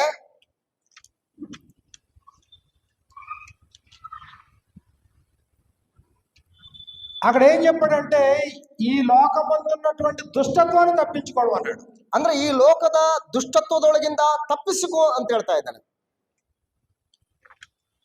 ఈ లోకంలో ఉండేటువంటి దుష్టత్వాన్ని తప్పించుకోవడానికి దేవుడు అనుగ్రహించినటువంటి దీవెనలు ఉన్నాయనే సంగతిని తెలియజేసి, ಈ ಲೋಕದ ದುಷ್ಟತ್ವದೊಳಗಿಂದ ತಪ್ಪಿಸಿಕೊಳ್ಳುವುದಕ್ಕೆ ದೇವರು ಅನುಗ್ರಹಿಸುವಂತಹ ಒಂದು ಆಶೀರ್ವಾದಗಳಿದಾವೆ ಅಂತ ಹೇಳ್ತಾ ಇದ್ದಾನೆ. ఈ లోకమును అనుసరించడం వల్ల లోకమందు ఉన్నటువంటి భ్రష్టత్వమును ఈ వాగ్దానం మూలముగా మీరు తప్పించుకొని, ಈ ಲೋಕದೊಳಗಿರ್ತಕ್ಕಂಥ ದುಷ್ಟತ್ವಗಳಿಂದ ಭ್ರಷ್ಟತ್ವದಿಂದ ನೀನು ತಪ್ಪಿಸಿಕೊಳ್ಳೋದಕ್ಕೋಸ್ಕರ ವಾಗ್ದಾನಗಳಿದಾವೆ. ఆత్మ సంబంధమైనటువంటి వాగ్దానాలు, ಆತ್ಮ ಸಂಬಂಧವಾದಂತ ವಾಗ್ದಾನಗಳಿದಾವೆ. లోకంలో ఉండేటువంటి భ్రష్టత్వం నుంచి తప్పించుకోవడానికి ఉపయోగపడే వాగ్దానాలు, ಲೋಕದೊಳಗಿರುವಂತಹ ಭ್ರಷ್ಟತ್ವದೊಳಗಿಂದ ತಪ್ಪಿಸಿಕೊಳ್ಳುವುದಕ್ಕೆ ಇವು ఈ ಏರ್ಪಟ್ಟಾಗಿದ್ದಾವೆ. వాగ్దానముల మూలముగా మీరు తప్పించుకొని ಈ ವಾಗ್ದಾನಗಳ ಮೂಲಕ ನೀನು ತಪ್ಪಿಸಿಕೊಂಡು దేవ స్వభావంలో పాలివారగినట్లు వాటిని అనుగ్రహించను. ದೇವ ಸ್ವಭಾವದಲ್ಲಿ ಪಾಲುಗಾರರಾಗುವುದಕ್ಕೋಸ್ಕರ ಈ ವಾಗ್ದಾನಗಳು ನಿಮಗೆ ಕೊಡಲ್ಪಟ್ಟಿದ್ದಾವೆ. పేతురు రాసిన 2వ పత్రిక 1:5 వచనంలో ఈ మాటలు మనకు రాయబడ్డాయి. ಪೇತ್ರನು ಬರೆದ 2ನೇ ಪತ್ರಿಕೆ 1ನೇ ಅಧ್ಯಾಯ 4-5 వచనాల్లో. 4-5 ವಚನಗಳಲ್ಲಿ కాబట్టి దేవుడు ఎంత మేలు చేయాలనుకున్నాడో ఆలోచించాడు. ದೇವರು ನಮಗೆ ಎಷ್ಟು ಮೇಲನ್ನು ಉಂಟು ಮಾಡಬೇಕೆಂಬುದಾಗಿ ಆಲೋಚನೆ ಮಾಡ್ತಾ ಇದ್ದೇನೆ. ಒಂದ್ಸಾರಿ ಆಲೋಚನೆ ಮಾಡಿ. ఆయన ప్రేమను అర్థం చేసుకోవాలి, ಆತನ ಪ್ರೀತಿಯನ್ನು ಅರ್ಥ ಮಾಡ್ಕೊಳ್ಬೇಕು. మన కొరకు క్రీస్తు ప్రభుని ముందుగానే నియమించడాన్ని అర్థం చేసుకోవాలి. ನಮಗೋಸ್ಕರ ಕರ್ತನಾದ ಯೇಸು ಕ್ರಿಸ್ತನನ್ನು ಮೊದಲೇ ಗೊತ್ತು ಮಾಡಲ್ಪಟ್ಟಿದ್ದಾನೆ ಎಂಬುದಾಗಿ ನಾವು ಆಲೋಚನೆ ಮಾಡಬೇಕು. పరలోక విషయంలో ఆత్మ సంబంధమైన ప్రతి ఆశీర్వాదాన్ని పునర్జన్మ సంబంధమైన స్నానం ద్వారా సిద్ధం చేశాడని అర్థం చేసుకోవాలి. ಪರಲೋಕದಲ್ಲಿರ್ತಕ್ಕಂಥ ಸಕಲ ಆತ್ಮೀಯ ಆಶೀರ್ವಾದಗಳನ್ನ ಪುನರ್ಜನ್ಮ ಹೊಂದುವುದರ ಮುಖಾಂತರ ನಾವು ಪಡ್ಕೊಳ್ತೀವಿ ಅನ್ನುವುದನ್ನ ನಾವು ಗುರುತು ಗುರುತಿಸ್ಬೇಕು. ఒకవేళ నిజంగా నువ్వు ఉన్న స్థితి నుంచి నువ్వు మళ్ళీ మరలాలనుకుంటే, ನಿಜವಾಗಿ ನೀನ್ ಇದ್ದಂತ ಸ್ಥಿತಿಯಿಂದ ನಾನು ಬದಲಾಗಬೇಕು, ಪುನಃ ತಿರುಗಬೇಕು ಅಂತಂದ್ರೆ, ఇదిగో నీ నుంచి ప్రతిఫలం ఆశించకుండా ప్రేమించేటువంటి దేవుడు నీకు తోడుగా ఉన్నాడు. ನಿನ್ನಿಂದ ಪ್ರತಿಫಲವನ್ನ ಆಶಿಸದೇ ಇರ್ತಕ್ಕಂಥ ದೇವರು ನಿನ್ನಿಂದ ಏನೋ ಕೋರ್ತಾ ಇದ್ದಾನೆ. బదులు ఆశించినటువంటి ప్రతిఫలం ఆశించినటువంటి తండ్రి నీకు సిద్ధంగా ఉన్నాడు. ನಿನ್ನಿಂದ ಯಾವುದೇ ರೀತಿಯಾದಂತ ಒಂದು ಬದಲಾಗಿ ಆಶಿಸದೆ ನಿನಗೆ ಪ್ರತಿಫಲವನ್ನು ಕೊಡೋದಕ್ಕೆ ಆತನು ಮುಂದಾಗಿದ್ದಾನೆ. ఆయన కరుణా సంపన్నుడై ఉన్నటువంటి దేవుడు. ಆತನು ಕರುಣಾ ಸಂಪನ್ನನಾಗಿರ್ತಕ್ಕಂತಹ ದೇವರು. మన అపరాధముల చేత చచ్చిన వారమై ఉన్నప్పుడు సైతము, ನಾವು ಅಪರಾಧಗಳಿಂದಲೂ ಪಾಪಗಳಿಂದಲೂ ಸತ್ತವರಾಗಿದ್ರೂ ಕೂಡ క్రీస్తుతో పాటు మనల్ని బ్రతికించడం మాత్రమే కాదు, పరలోకమునందు కూర్చొని పెట్టడానికి సిద్ధంగా ఉన్నాడు. ಕ್ರಿಸ್ತನಲ್ಲಿ ನಮ್ಮನ್ನು ಬದುಕಿಸುವುದು ಮಾತ್ರವಲ್ಲದೆ, ಬದುಕಿಸುವುದಲ್ಲದೆ ಕರ್ತನಾದ ಯೇಸು ಕ್ರಿಸ್ತನೊಂದಿಗೆ ನಮ್ಮನ್ನ ಪರಲೋಕದಲ್ಲಿ ಕೂಡಿಸಿದ್ದಾನೆ. ఎఫెసీయులకు రాసిన పత్రిక 2వ అధ్యాయం 4వ వచనం నుండి మనకి ఇలా వ్రాయబడింది. ಎಫೆಸ ಪತ್ರಿಕೆ 2ನೇ ಅಧ್ಯಾಯ 4ನೇ ವಚನದಿಂದ ನಮಗೆ ಈ ರೀತಿಯಾಗಿ ಬರೆಯಲ್ಪಟ್ಟಿದೆ. అయినను దేవుడు కరుణా సంపన్నుడై ఉండి, ಆದರೂ ಕೂಡ ದೇವರು ಕರುಣಾ ಸಂಪನ್ನನಾಗಿದ್ದುಕೊಂಡು చచ్చినటువంటి మనల్ని ಸತ್ತವರಾಗಿದ್ದಂತ ನಮ್ಮನ್ನ మళ్ళీ తిరిగి ప్రేమ చూపించడం ద్వారా ಪುನಃ ನಮಗೆ ಅವಕಾಶವನ್ನು ಕೊಡುವುದರ ಮುಖಾಂತರ క్రీస్తుతో పాటు బ్రతికించడానికి సిద్ధం. ಕ್ರಿಸ್ತನೊಂದಿಗೆ ನಮ್ಮನ್ನ ಬದುಕುವುದಕ್ಕೆ ಆತನು ಸಿದ್ಧನಾಗಿದ್ದಾನೆ. బ్రతికించడం మాత్రమే కాదు, ಕೇವಲ ಬದುಕಿಸುವಂತದ್ದು ಮಾತ್ರವೇ ಅಲ್ಲದೆ 7వ వచనంలో చెప్పాడు. 7ನೇ ವಚನದಲ್ಲಿ ಹೇಳ್ತಾ ಇದ್ದಾನೆ. ఎఫెసీ పత్రిక 2వ అధ్యాయం 7వ వచనంలో, ಎಫೆಸ ಪತ್ರಿಕೆ 2ನೇ ಅಧ್ಯಾಯ 7ನೇ ವಚನದಲ್ಲಿ, క్రీస్తు యేసునందు మనలను ఆయనతో కూడా లేపి పరలోకమునందు ఆయనతో కూడా కూర్చుండబెట్టెను. పరలోకంలో కూర్చుండబెట్టడానికి సిద్ధపడ్డాడు. ತನ್ನ ಅಪಾರವಾದ ಕೃಪಾತಿಶಯವನ್ನು ಮುಂದಡುವುಗಳಲ್ಲಿ ತೋರಿಸಬೇಕೆಂದು ಕ್ರಿಸ್ತ ಯೇಸುವಿನಲ್ಲಿರುವ ನಮ್ಮನ್ನು ಆತನೊಂದಿಗೆ ಎಬ್ಬಿಸಿ ಪರಲೋಕದಲ್ಲಿ ಆತನೊಂದಿಗೆ ಕೂಡಿಸಿದ್ದಾನೆ. చచ్చినటువంటి వాడిని బ్రతికించటం, ಸತ್ತವರನ್ನ ಬದುಕಿಸುವುದು ಮಾತ್ರವಲ್ಲದೆ, బ్రతికినటువంటి వాడిని క్రీస్తుతో పాటు కూర్చుండబెట్టడం, ಬದುಕಿದವರನ್ನ ಕ್ರಿಸ್ತನೊಂದಿಗೆ ಕೂಡಿಸಿದ್ದಾನೆ. క్రీస్తు తోడి వారసులుగా, ಕ್ರಿಸ್ತನೊಟ್ಟಿಗೆ ನೀವು ವಾರಸುದಾರರಾಗಿರ್ಲಿಕ್ಕಾಗುವಂತೆ, క్రీస్తు తోడి వారసులుగా, ಕ್ರಿಸ್ತನೊಟ್ಟಿಗೆ ನೀವು ವಾರಸುದಾರರು. క్రీస్తు ప్రభు దేవుని వారసుడు, ಕ್ರಿಸ್ತನು ದೇವರ ವಾರಸುದಾರನು, క్రీస్తు తోడి వారసులుగా, ನಾವು ಕ್ರಿಸ್ತನ ಒಟ್ಟಿಗೆ ವಾರಸುದಾರರಾಗ್ಲಿಕ್ಕೆ, క్రీస్తు ప్రభుతో పాటు ಕ್ರಿಸ್ತನೊಂದಿಗೆ పరలోకంలో కూర్చుండబెట్టాలి. ಪರಲೋಕದಲ್ಲಿ ನಮ್ಮನ್ನು ಕೂಡಿಸಿದ್ದಾನೆ. క్రీస్తు ప్రభుని లేపిన దేవుడు ಕ್ರಿಸ್ತನನ್ನ ಎಬ್ಬಿಸಿದಂತ ದೇವರು ఆయనతో పాటు మనల్ని కూడా లేపి ಆತನೊಟ್ಟಿಗೆ ನಮ್ಮನ್ನು ಕೂಡ ಎಬ್ಬಿಸಿ నూతన జీవాన్ని ప్రసాదించడానికి దేవుడు సిద్ధపడ్డాడు. ನೂತನ ಜೀವಿತವನ್ನು ನಮಗೆ ಪ್ರಸಾದಿಸುವುದಕ್ಕೆ ಆತನು ಸಿದ್ಧನಾಗಿದ್ದಾನೆ. రోమిలికి రాసినటువంటి పత్రిక 6వ అధ్యాయం మనం చూసినప్పుడు, ರೋಮ ಪತ್ರಿಕೆ 6ನೇ ಅಧ್ಯಾಯನ ನಾವು ಗಮನಿಸಿದ್ರೆ, 6వ అధ్యాయం 3వ వచనంలో మనకి ఇలా వ్రాయబడింది. ರೋಮ ಪತ್ರಿಕೆ 6ನೇ ಅಧ್ಯಾಯ 3ನೇ ವಚನದಲ್ಲಿ ನಮಗೆ ಈ ರೀತಿಯಾಗಿ ಬರೆಯಲ್ಪಟ್ಟಿದೆ. క్రీస్తు యేసులోనికి బాప్తిసం పొందిన మనమందరము ಕ್ರಿಸ್ತ ಯೇಸುವಿನಲ್ಲಿ ಸೇರುವುದಕ್ಕೆ ದೀಕ್ಷಾ ಸ್ನಾನ ಮಾಡಿಸಿಕೊಂಡವರಾದ ನಿಮ್ಮನ್ನ, ఆయన మరణంలోనికి బాప్తిసం పొందింది మరి మీరు ఎరుగరా? ಆತನ ಮರಣದಲ್ಲಿ ಪಾಲುದಾರರಾಗುವುದಕ್ಕೆ ದೀಕ್ಷಾ ಸ್ನಾನ ಮಾಡಿಸಿಕೊಂಡವೆಂಬುದು ನಿಮಗೆ ತಿಳಿಯದು. కాబట్టి తండ్రి మహిమ వలన క్రీస్తు మృతుల్లో నుండి ఎలాగు లేపబడినో, ಈಗಿರಲಾಗಿ ತಂದೆಯ ಮಹಿಮೆಯಿಂದ ಕ್ರಿಸ್ತನು ಯಾವ ರೀತಿಯಾಗಿ ಎಬ್ಬಿಸಲ್ಪಟ್ಟನು, అలాగనే మనమును నూతన జీవం పొందిన వారమై నడుచుకున్నట్లు, ಹಾಗೆ ನಾವು ಕೂಡ ನೂತನ ಸ್ವಭಾವವನ್ನು ಹೊಂದಿದವರಾಗಿ ಜೀವಿಸಬೇಕಂತೇಳಿ ఇదిగో నూతన జీవంతో తిరిగి లేచే అవకాశం ఇస్తున్నాడు. ನೂತನ ಜೀವಿತವನ್ನ ಅನುಗ್ರಹಿಸಿ ನಿಮ್ಮನ್ನ ಎಬ್ಬಿಸ್ತಾ ಇದ್ದಾನೆ. తీతుకు రాసిన పత్రిక 2వ అధ్యాయం 11వ వచనంలో మనకి ఇలా వ్రాయబడింది. ತೀತನು ಬರೆದ ಪತ್ರಿಕೆ 2ನೇ ಅಧ್ಯಾಯ 11ನೇ ವಚನದಲ್ಲಿ ನಮ್ಗೆ ಈ ರೀತಿಯಾಗಿ ಬರೆಯಲ್ಪಟ್ಟಿದೆ. తీతుకు రాసిన పత్రిక 2వ అధ్యాయం 11వ వచనంలో, ತೀತನು ಬರೆದ ಪತ್ರಿಕೆ 2ನೇ ಅಧ್ಯಾಯ 11ನೇ ವಚನದಲ್ಲಿ, రక్షణకరమైనటువంటి ఏమనగా సమస్త మనుషులకు రక్షణకరమైన దేవుని కృప ప్రత్యక్షమై, ಯಾಕೆಂದರೆ ಎಲ್ಲಾ ಮನುಷ್ಯರಿಗೆ ರಕ್ಷಣೆಯನ್ನುಂಟು ಮಾಡುವ ದೇವರ ಕೃಪೆಯು ಪ್ರತ್ಯಕ್ಷವಾಯಿತು. దేవుడు కరుణా సంపన్నుడు. ದೇವರು ಕರುಣಾ ಸಂಪನ್ನನು.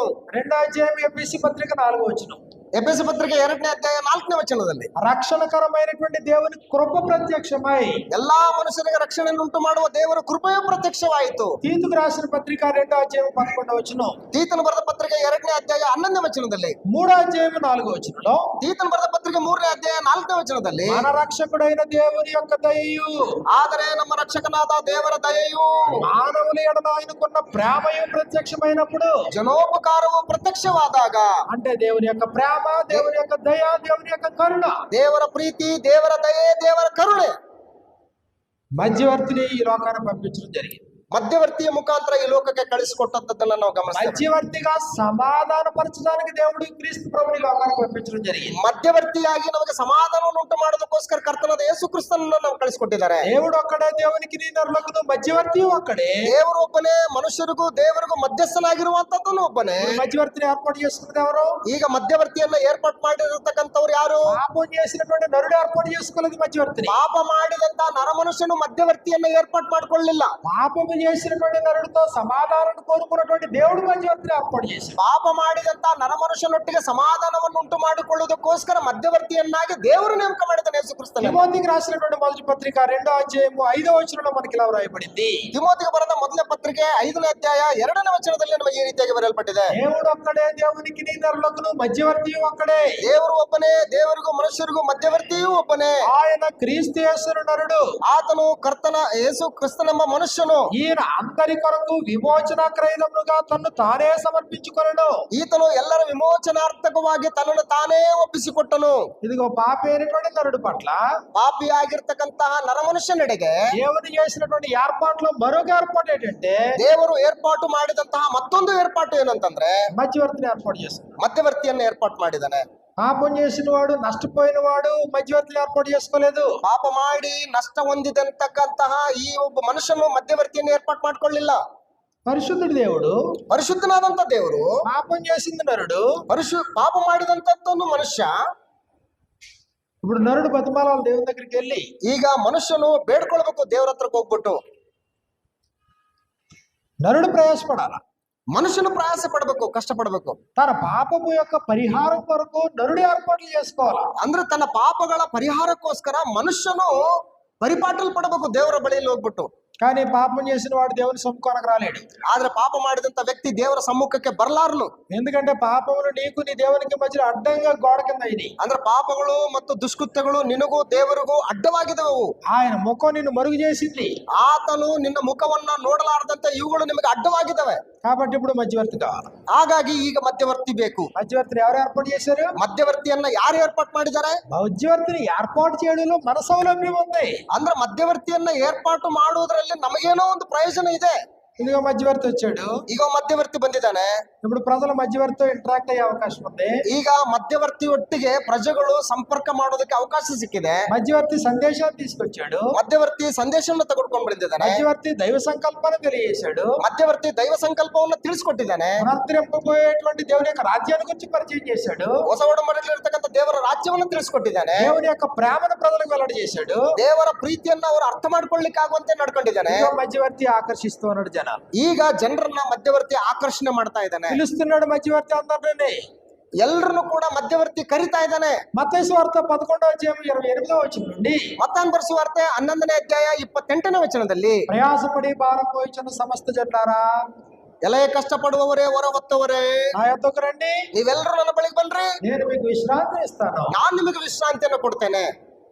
ఇంక దేవునితో సంబంధం తెగిపోయింది. ಈಗ ದೇವರೊಟ್ಟಿಗೆ ಸಂಬಂಧವನ್ನ ಕಳ್ಕೊಂಡ್ಬಿಟ್ಟಿದ್ದಾರೆ. సమాధానం తెగిపోయింది. ಸಮಾಧಾನ ಕಳ್ಕೊಂಡ್ಬಿಟ್ಟಿದೆ. దేవునితో శత్రుత్వం ఏర్పడింది. ದೇವರೊಟ್ಟಿಗೆ ಶತ್ರುತ್ವ ಬೆಳೆದ್ಬಿಟ್ಟಿದೆ. ఈ అపరాధములు పాపముల వల్ల దేవునికి నువ్వు దూరం అయిపోయి చచ్చావు. ನೀವು ಅಪರಾಧಗಳನ್ನ ಪಾಪಗಳನ್ನ ಮಾಡುವುದರಿಂದ ದೇವರಿಗೆ ನೀವು ದೂರವಾಗಿದ್ದೀರಿ, ಸತ್ತೋಗಿದ್ದೀರಿ. దేవునితో సంబంధం లేకపోయినా, ದೇವರೊಟ್ಟಿಗೆ ನಿಮಗೆ ಸಂಬಂಧ ಇಲ್ಲದೇ ಇದ್ರು ಕೂಡ ఇప్పుడు ఎవరి దగ్గరికి వెళ్ళే అవకాశం వచ్చింది? ఇప్పుడు ಈಗ ಯಾರ ಮೂಲಕ ಈ ಒಂದು ಅವಕಾಶ ಬರ್ತಾ ಇದೆ? మధ్యవర్తి వరకు వెళ్ళే అవకాశం వచ్చింది. ಈ ಮಧ್ಯವರ್ತಿಯ ಮುಖಾಂತರ ದೇವರ ಬಳಿಗೆ ಹೋಗೋದಕ್ಕೆ ಅವಕಾಶ ಇದೆ. మధ్యవర్తి ఉపదేశం అంతా చేసిన తర్వాత, ಮಧ್ಯವರ್ತಿ ಉಪದೇಶ ಮಾಡಿದ ಮೇಲೆ, ప్రయాసపడి భారం మోయించిన సమస్త జనులారా, ಎಲೆ ಕಷ್ಟಪಡುವವರೇ, ಹೊರೆ ಹೊತ್ತವರೇ, నా దగ్గరికి రండి, ನೀವೆಲ್ಲರೂ ನನ್ನ ಬಳಿಗೆ ಬನ್ರಿ, నేను మీకు విశ్రాంతిని ఇస్తాను. ನಾನು ನಿಮಗೆ ವಿಶ್ರಾಂತಿಯನ್ನು ಕೊಡ್ತೀನಿ. నేను ప్రమోట్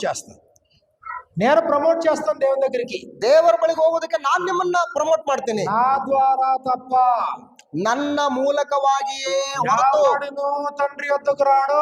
ತಂದೆಯ ಬಳಿಗೆ ಯಾರು ಕೂಡ ಬರಲಾರಿರಿ. నేనే మార్గమును, ನಾನೇ ಮಾರ್ಗವು, సత్యమును, జీవమునై ఉన్నాను. ಸತ್ಯವೂ ಜೀವವೂ ಆಗಿದ್ದೇನೆ. నా ద్వారా తప్ప ನನ್ನ ಮಾರ್ಗದ ಮೂಲಕವಾಗಿ ఎవడును ಹೊರತು తండ్రి యొద్దకు చేరడు. ಯಾರು ಕೂಡ ತಂದೆಯ ಬಳಿಗೆ ಬರಲಾರಿರಿ.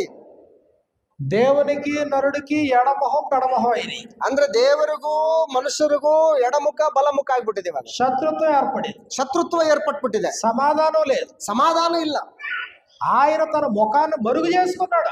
ಆತನು ತನ್ನ ಮುಖವನ್ನ ಮರೆ ಮಾಡ್ಕೊಂಡ್ಬಿಟ್ಟಿದ್ದಾನೆ ನಮಗೆ ತೋರಿಸಲಾರ್ದಂಗೆ. అలాంటి పరిస్థితుల్లో ಅಂತಹ ಪರಿಸ್ಥಿತಿಯಲ್ಲಿ నువ్వు మధ్యవర్తి దగ్గరికి వెళ్ళే అవకాశం దొరికింది. ಈಗ ಮಧ್ಯವರ್ತಿಯ ಬಳಿಗೆ ಹೋಗೋದಕ್ಕೆ ನಿನಗೆ ಅವಕಾಶ ಸಿಕ್ಕಿದೆ. దేవుడు అవకాశం కల్పించాడు. ದೇವರ ಅವಕಾಶವನ್ನು ಏರ್ಪಾటు ಮಾಡಿದ್ದಾನೆ. ఇప్పుడు తిరిగి మళ్ళీ తన శత్రుత్వాన్ని పోగొట్టుకోవడానికి ఏ నరుడైనా కోరుకుంటే ಪುನಃ ನಮ್ಮ ಒಂದು ಶತ್ರುತ್ವವನ್ನ ನಾವು ಕಳೆದುಕೊಳ್ಳೋದಕ್ಕೆ ಯಾವ ಮನುಷ್ಯನಾಗಲೂ ಕೂಡ ಏರ್ಪಾಟನ್ನ ಆಲೋಚನೆಯನ್ನು ಮಾಡ್ಕೊಂಡ್ರೆ, తిరిగి మళ్ళీ దేవునితో సమాధాన పడ్డానికి ఎవరైనా ఇష్టపడితే, ಪುನಃ ದೇವರೊಟ್ಟಿಗೆ ಯಾರಾದ್ರೂ ಸಮಾಧಾನ ಆಗಬೇಕು ಎಂಬುದಾಗಿ ಆಲೋಚನೆ ಮಾಡಿದ್ರೆ, తమ పాపములు క్షమించబడాలని ఎవరైనా కోరుకుంటే, ನಮ್ಮ ಪಾಪಗಳು ಕ್ಷಮಿಸಲ್ಪಡಬೇಕು ಎಂಬುದಾಗಿ ಆಲೋಚನೆ ಮಾಡ್ಕೊಂಡ್ರೆ, మళ్ళీ ఇప్పుడు ఎవరిని ఆశ్రయించాలి? మళ్ళీ ಈಗ ನಾವು ಯಾರನ್ನ ಆಶ್ರಯಿಸ್ಕೊಳ್ಬೇಕು? ಮತ್ತೆ ಇವಾಗ మధ్యవర్తిని ఆశ్రయించు. ಮಧ್ಯವರ್ತಿಯನ್ನ ಆಶ್ರಯಿಸು.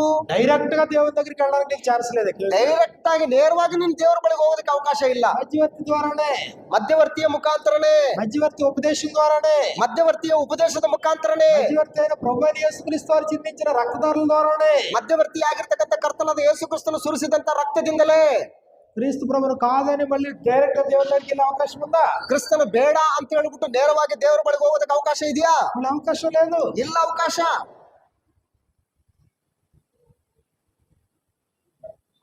దేవుడు చేసినటువంటి ఏర్పాట్లు, ದೇವರು ಮಾಡಿದಂತ ಏರ್ಪಾಟುಗಳಿವು. మధ్యవర్తి దగ్గరికి వెళ్ళగలం. ಮಧ್ಯವರ್ತಿ ನಮಗೆ ಬೇಕು. ఆహ్వానించాడు. ಆತನು ನಮ್ಮನ್ನ ಕರೆದಿದ್ದಾನೆ. అనేకులను ఆకట్టుకున్నాడు. ಎಲ್ಲರೂ ಅನೇಕರನ್ನು ಕರಿತಾ ಇದ್ದಾನೆ. అనేక ప్రాంతాలు తిరిగాడు మధ్యవర్తి.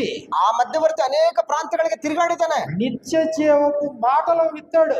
ನಿತ್ಯ ಜೀವದ ಮಾತುಗಳನ್ನ ಅವರಲ್ಲಿ ಬಿತ್ತಿದ್ದಾನೆ. దేవుడు అనుగ్రహించిన మనుషులకు దేవుని మాటలు అప్పగించాడు. ದೇವರು ಅನುಗ್ರಹಿಸಿದಂತಹ ಮಕ್ಕಳಿಗೆ ದೇವರ ಮಾತುಗಳನ್ನ ಬಿತ್ತಿದ್ದಾನೆ. ఆ అపోస్తలులు, ಅವರು ಅಪೋಸ್ತಲರು. వారు సర్వలోకానికి వెళ్ళి సర్వ సృష్టికి సువార్తను ప్రకటించారు. ಅವರು ಸರ್ವಲೋಕಕ್ಕೂ ಹೋಗಿ ಸರ್ವ ಸೃಷ್ಟಿಗೆ ಸುವಾರ್ತೆಯನ್ನು ಸಾರಿದ್ದಾರೆ. ఇది వారి ఉపదేశం ద్వారా ಅವರ ಉಪದೇಶದ ಮುಖಾಂತರ యెరూషలేము మొదలుకొని ಯೆರೂಸಲೇಮು ಮೊದಲುಗೊಂಡು భూదిగంతముల వరకు కూడా ಭೂಮಿಯ ಕಟ್ಟ ಕಡೆಯವರೆಗೂ ಕೂಡ రక్షించబడేటువంటి అవకాశం దేవుడు అనుగ్రహించాడు. ರಕ್ಷಿಸಲ್ಪಡುವಂತ ಅವಕಾಶವನ್ನು ಅವರಿಗೆ ಅನುಗ್ರಹಿಸುತ್ತಾ ಇದ್ದಾನೆ. కొరింథీయులకు రాసినటువంటి రెండవ పత్రికలో, ಕೊರಿಂಥದವರಿಗೆ ಬರೆದ రెండవ పత్రిక 5వ అధ్యాయంలో మనం చూసినప్పుడు 2ನೇ ಪತ್ರಿಕೆ 5ನೇ ಅಧ್ಯಾಯವನ್ನ ನಾವು ನೋಡಿದ್ರೆ 18వ వచనం నుండి మనకి ఇలా వ్రాయబడింది. 18ನೇ ವಚನ ನಮಗೆ ಈ ರೀತಿಯಾಗಿ ಬರೆಯಲ್ಪಟ್ಟಿದೆ. సమస్తమును దేవుని వలనైనవి, ಸಮಸ್ತವು ದೇವರಿಂದಲೇ ಉಂಟಾದವು. ఆయన మనలను క్రీస్తు ద్వారా తనతో సమాధానపరుచుకొని, ಆತನು ತನ್ನ ಮಗನಾದಂತ ಯೇಸು ಕ್ರಿಸ್ತನ ಮೂಲಕ ನಮ್ಮನ್ನು ಸಮಾಧಾನ ಪಡಿಸಿಕೊಂಡು ఆ సమాధానపరచు పరిచర్యను మాకు అనుగ్రహించెను. ಆ ಸಮಾಧಾನವನ್ನು ಹುಟ್ಟಿಸುವಂತಹ ಸೇವೆಯನ್ನ ನಮಗೆ ಒಪ್ಪಿಸಿಕೊಟ್ಟಿದ್ದಾನೆ. అదేమనగా దేవుడు వారి అపరాధములను వారి మీద మోపక, ಅದೇನಂತಂದ್ರೆ ದೇವರು ಅವರ ಮನುಷ್ಯರ ಅಪರಾಧಗಳನ್ನು ಅವರ ಲೆಕ್ಕಕ್ಕೆ ಹಾಕದೆ క్రీస్తునందు లోకమును తనతో సమాధానపరుచుకొనుచు, ಲೋಕವನ್ನು ಕ್ರಿಸ್ತನಲ್ಲಿ ತನಗೆ ಸಮಾಧಾನ ಪಡಿಸಿಕೊಳ್ಳುತ್ತಿದ್ದಾನೆ. ఆ సమాధాన వాక్యములను మాకు అప్పగించెను. ಅದನ್ನು ಸಾರುವ ಸೇವೆಗೆ ನಮ್ಮನ್ನ ನೇಮಿಸಿದ್ದಾನೆ. కావున దేవుడు మా ద్వారా వేడుకొనినట్టు, ಆದ್ದರಿಂದ ದೇವರು ನಮ್ಮ ಮೂಲಕ ಬುದ್ಧಿ ಹೇಳುವ ಹಾಗಾಯ್ತಲ್ಲ. అంటే దేవుడు ఒక స్టెప్ దిగడం లేదా? ಅಂದ್ರೆ ದೇವರು ಒಂದು ಸ್ಟೆಪ್ ಕೆಳಗೆ ಬಂದಿದ್ದಾನೆ ಇಲ್ವಾ? దేవుడు మా ద్వారా వేడుకొనినట్టు వేడుకుంటున్నాడు దేవుడు పాపిని. ಅಂದ್ರೆ ದೇವರು ನಮ್ಮ ಮೂಲಕವಾಗಿ ಒಬ್ಬ ಪಾಪಿಯನ್ನ ಬೇಡ್ಕೊಳ್ತಾ ಇದ್ದಾನಂತೆ. ఇదిగో రాయబారులు ఏర్పాటు చేశాడు అపోస్తలుల్ని. ರಾಯಭಾರಿಗಳನ್ನಾಗಿ ಅಪೋಸ್ತಲರನ್ನು ಏರ್ಪಾಟ್ ಮಾಡಿದ್ದಾನೆ. క్రీస్తుకు రాయబారులమై దేవునితో సమాధాన పడడని క్రీస్తు పక్షముగా మిమ్మల్ని బతిమాలుకొనుచున్నాము. ನಾವು ಕ್ರಿಸ್ತನ ರಾಯಭಾರಿಗಳಾಗಿದ್ದೇವೆ. ದೇವರೇ ನಮ್ಮ ಮೂಲಕ ಬುದ್ಧಿ ಹೇಳುವ ಹಾಗಾಯಿತು. ఇక్కడ గుండెల్ని పిండి చేసే రెండు మాటలు ఉన్నాయి. ಅಂದ್ರೆ ಹೃದಯಗಳನ್ನ ಹಿಂಡುವಂತಹ ಎರಡು ಮಾತುಗಳಿದಾವೆ. పాపం చేసింది మనమైతే, ಪಾಪ ಮಾಡಿದ್ದು ನಾವಾಗಿರುವಾಗ పరిశుద్ధులైనటువంటి దేవుడు ಪರಿಶುದ್ಧನಾಗಿರ್ತಕ್ಕಂಥ ದೇವರು ఒకటే మా ద్వారా వేడుకొనినట్టు అన్నాడు. ಅಂದ್ರೆ ಒಂದನೇದಾಗಿ ನಮ್ಮ ಮೂಲಕ ದೇವರು ಬೇಡಿಕೊಳ್ತಾ ಇದ್ದಾನೆ ಅಂತ ಹೇಳ್ತಾ ಇದ್ದಾರೆ ಅಪೊಸ್ತಲರು. రెండో మాట ఏంటంటే, ಎರಡನೇ ಮಾತು ಏನಂದ್ರೆ దేవునితో సమాధాన పడడానికి క్రీస్తు పక్షమును మేము బతిమాలుకొనుచున్నాం. ದೇವರೊಟ್ಟಿಗೆ ನೀವು ಸಮಾಧಾನ ಆಗಿರಿ ಅಂತೇಳಿ ಕ್ರಿಸ್ತನ ಮೂಲಕ ನಾವು ನಿಮ್ಮನ್ನ ಬೇಡ್ಕೊಳ್ತಾ ಇದ್ದೀವಿ. దేవుడు పాపిని వేడుకోవడం, ದೇವರು ಪಾಪಿಯನ್ನ ಬೇಡ್ಕೊಳ್ಳೋದಿಲ್ಲ. బతిమాలేటట్లుగా దేవుడు అపోస్తలుని సిద్ధం చేయడు. ಅಪೋಸ್ತಲರು ಬೇಡಿಕೊಳ್ಳುವ ಹಾಗೆ ದೇವರು ಅಪೋಸ್ತಲರನ್ನು ಸಿದ್ಧ ಮಾಡಿದ್ದಾನೆ. అయినా నీ మనసు కరగదా? ಆದ್ರೂ ಕೂಡ ನಿನ್ನ ಮನಸ್ಸು ಕರಗೋದಿಲ್ವಾ? నీ హృదయం కఠినంగానే ఉంటదా? ನಿನ್ನ ಹೃದಯ ಇನ್ನೂ ಕಠಿಣವಾಗಿರ್ತದ? దేవుని ప్రేమ నీకు అర్థం కావట్లేదా? ದೇವರ ಪ್ರೀತಿ ನಿನಗೆ ಅರ್ಥ ಆಗ್ತಾ ಇಲ್ವಾ? ఆయన కృప నీకు అర్థం కావట్లేదా? ಆತನ ಕೃಪೆ ನಿನಗೆ ಅರ್ಥ ಆಗ್ತಾ ಇಲ್ವಾ? దేవుడు చేసిన ఏర్పాట్లు నీకు అర్థం కావట్లేదా? ದೇವರು ಏರ್ಪಡಿಸಿದಂತ ಏರ್ಪಾಟು ನಿನಗೆ ಅರ್ಥ ಆಗ್ತಾ ಇಲ್ವಾ? దేవునికి దూరమైన స్థితిలో శత్రుత్వంతోనే బ్రతుకుతావా? ದೇವರಿಗೆ ದೂರವಾಗಿರ್ತಕ್ಕಂಥ ಸ್ಥಿತಿ, ಶತ್ರುತ್ವದ ಸ್ಥಿತಿಯಲ್ಲೇ ನೀನು ಮುಂದುವರಿಬೇಕಂತಿದೀಯಾ? సమాధానం లేని స్థితిలోనే కొనసాగుతావా? ಸಮಾಧಾನ ಇಲ್ಲದೆ ಇರ್ತಕ್ಕಂಥ ಸ್ಥಿತಿಯಲ್ಲೇನೇ నీ ಮುಂದುವರಿಬೇಕಂತಿದ್ಯಾ? పాపపు జీవితంలోనే కొనసాగుతావా? ಪಾಪದ ಜೀವಿತದಲ್ಲಿಯೇ ನೀನು ಮುಂದುವರಿಬೇಕಂತ ಇಷ್ಟಪಡ್ತಾ ಇದ್ಯಾ? దేవుని దీర్ఘశాంతం కనపడుతుంది. ದೇವರ ದೀರ್ಘಶಾಂತಿ ನಿಮಗೋಸ್ಕರ ಕಾದ್ಕೊಂಡಿದೆ. పేతురు రాసినటువంటి మొదటి పత్రిక 3వ అధ్యాయం 9వ వచనంలో మనం చూసినప్పుడు, ಪೇತ್ರನು ಬರೆದ ಮೊದಲ ಪತ್ರಿಕೆ 3ನೇ ಅಧ್ಯಾಯ 9ನೇ ವಚನದಲ್ಲಿ ನೋಡಿದ್ರೆ, 2వ పేతురు పత్రిక 3:9 నుంచి 3:9ನೇ ವಚನ, కొందరు ఆలస్యమని ఎంచుకున్నట్లు ಕೆಲವರು ಆತನು ಬರುವುದಕ್ಕೆ ತಡ ಮಾಡುತ್ತಾನೆಂಬುದಾಗಿ ನೆನೆಸಿಕೊಳ್ಳುವ ಪ್ರಕಾರ ప్రభు తన వాగ్దానం గురించి ఆలస్యం చేయవాడు కాడు, ತಾನು ಮಾಡಿದಂತ ವಾಗ್ದಾನಕ್ಕೆ ಆತನು ತಡ ಮಾಡುವವನಲ್ಲ. కానీ ఎవడనో నశింపవలని నిశ్చయింపక ಆದರೆ ಯಾರೊಬ್ಬರೂ ಕೂಡ ನಾಶವಾಗಬಾರದೆಂಬುದಾಗಿ ಇಷ್ಟಪಟ್ಟು అందరూ మారు మనసు పొందవలని కోరిచు ಎಲ್ಲರೂ ಮಾನಸಾಂತರವನ್ನು ಹೊಂದಬೇಕೆಂಬುದಾಗಿ ಅಪೇಕ್ಷೆ ಪಟ್ಟು నీ ఎడల దీర్ఘశాంతము గలవాడై ఉన్నాడు, ನಿಮ್ಮೆಡೆಗೆ ಆತನು ದೀರ್ಘಶಾಂತಿ ಉಳ್ಳವನಾಗಿದ್ದಾನೆ. కరుణా సంపన్నుడైనటువంటి దేవుడు. ಕರುಣಾ ಸಂಪನ್ನನಾಗಿರ್ತಕ್ಕಂಥ ದೇವರು. ఇదిగో ఆయన లక్షణాల్లో మరొకటి దీర్ఘశాంతం. ಆತನ ಲಕ್ಷಣಗಳಲ್ಲಿ ಮತ್ತೊಂದು ಲಕ್ಷಣ ದೀರ್ಘಶಾಂತಿ. నువ్వు నశించిపోకూడదు. ನೀನು ನಶಿಸಿ ಹೋಗಬಾರ್ದು. మరణించిన స్థితిలోనే భౌతికంగా దేహాన్ని విడిచిపెట్టకూడదు. ಮರಣ ಹೊಂದಿದಂತ ಸ್ಥಿತಿಯಲ್ಲೇ ಈ ಭೌತಿಕವಾದಂತಹ ಒಂದು ದೇಹ ಮರಣ ಜೀವಿತವನ್ನ ಬಿಟ್ಟು ಬಿಡಬಾರ್ದು. పాపపు స్థితిలోనే మరణించకూడదు. ಪಾಪದ ಸ್ಥಿತಿಯಲ್ಲೇ ನೀನು ಸತ್ತು ಹೋಗ್ಬಾರ್ದು. మళ్ళీ నువ్వు మారు మనసు పొందాలి. ಪುನಃ ನೀನು ಬರ್ಬೇಕು ನನ್ನಲ್ಲಿಗೆ. ఒకప్పుడు చూసి చూడనట్టుగా ఉన్నాడు, ಒಂದಾನೊಂದು ಕಾಲದಲ್ಲಿ ದೇವರು ನೋಡಿಯೂ ಕೂಡ ನೋಡದ ಹಾಗಿದ್ದ. ఇప్పుడైతే అంతటను అందరిలో మారు మనసు పొందాలని కోరుతున్నాడు. ಈಗಲಾದರೂ ಆತನು ಎಲ್ಲರೂ ಕೂಡ ಮಾನಸಾಂತರ ಹೊಂದಿ ತನ್ನ ಕಡೆಗೆ ತಿರುಗಿಕೊಳ್ಳಬೇಕಂತ ಅಪೇಕ್ಷೆ ಪಡ್ತಾ కొందరు ಇದ್ದಾರೆ. ఆలస్యమని ఎంచుకున్నట్లు ప్రభు తన వాగ్దానం గురించి ఆలస్యం చేయవాడు కాడు గాని, ಕೆಲವರು ಆತನು ಬರುವುದಕ್ಕೆ ತಡ ಮಾಡ್ತಾನೆಂಬುದಾಗಿ ನೀವು ಆ ರೀತಿ ಆಲೋಚನೆ ಮಾಡಬೇಕಾದಂತ ಅವಶ್ಯಕತೆ ಇಲ್ಲ.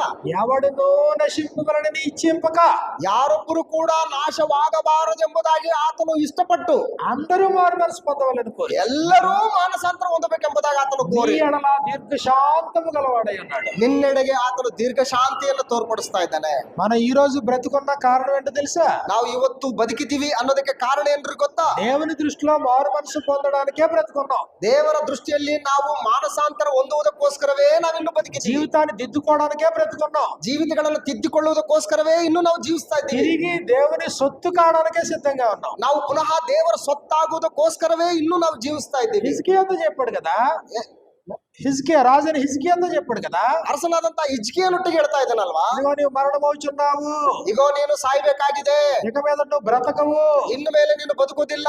మరేం చేయాలా? ಏನ್ ಮಾಡ್ಬೇಕು ಇವಾಗ? నీ ఇంటిని చక్కబెట్టుకో. ನಿನ್ನ ಮನೆಯನ್ನ ನೀನೆಲ್ಲ ಸರಿ ಮಾಡ್ಕೋ. నీ ఇంటిని చక్కబెట్టుకోవడం కొరకే బ్రతుకున్నావు. ನಿನ್ನ ಮನೆಯನ್ನ ಸರಿ ಮಾಡಿಕೊಳ್ಳೋದಕ್ಕೋಸ್ಕರವೇ ನೀನಿನ್ನು ಬದುಕಿದ್ದೀಯಾ. నీ ఇంటిని చక్కబెట్టుకోవడం అంటే పెళ్ళం పిల్లల్ని చక్కబెట్టమని కాదేది. ಅಂದ್ರೆ ನಿನ್ನ ಮನೆಯನ್ನ ಸರಿ ಮಾಡ್ಕೊಂಡಂತ ನಿನ್ನ ಹೆಂಡತಿ ಮಕ್ಕಳು ಬಂಧು ಬಳಗ ಇವ್ರನ್ನ ಸರಿ ಮಾಡುವಂತಲ್ಲ. నీ ఇంటిని చక్కబెట్టుకుంటే నీ జీవితాన్ని ఎందుకో. ನಿನ್ನ ಮನೆಯನ್ನ ಸರಿ ಮಾಡ್ಕೋ ಅಂತಂದ್ರೆ ನಿನ್ನ ಜೀವಿತವನ್ನ ತಿದ್ದಿ ಸರಿಪಡಿಸ್ಕೋ. ప్రభువైన యేసుక్రీస్తు వారు సమాధి చేయబడినటువంటి టైంలో ಕರ್ತನಾದ ಯೇಸು ಕ್ರಿಸ್ತನು ಸಮಾಧಿ ಮಾಡಲ್ಪಟ್ಟಂತಹ ಸಂದರ್ಭದಲ್ಲಿ ఆయన కూర్చి ఏడుస్తూ ఉన్నారు చాలా మంది స్త్రీలు.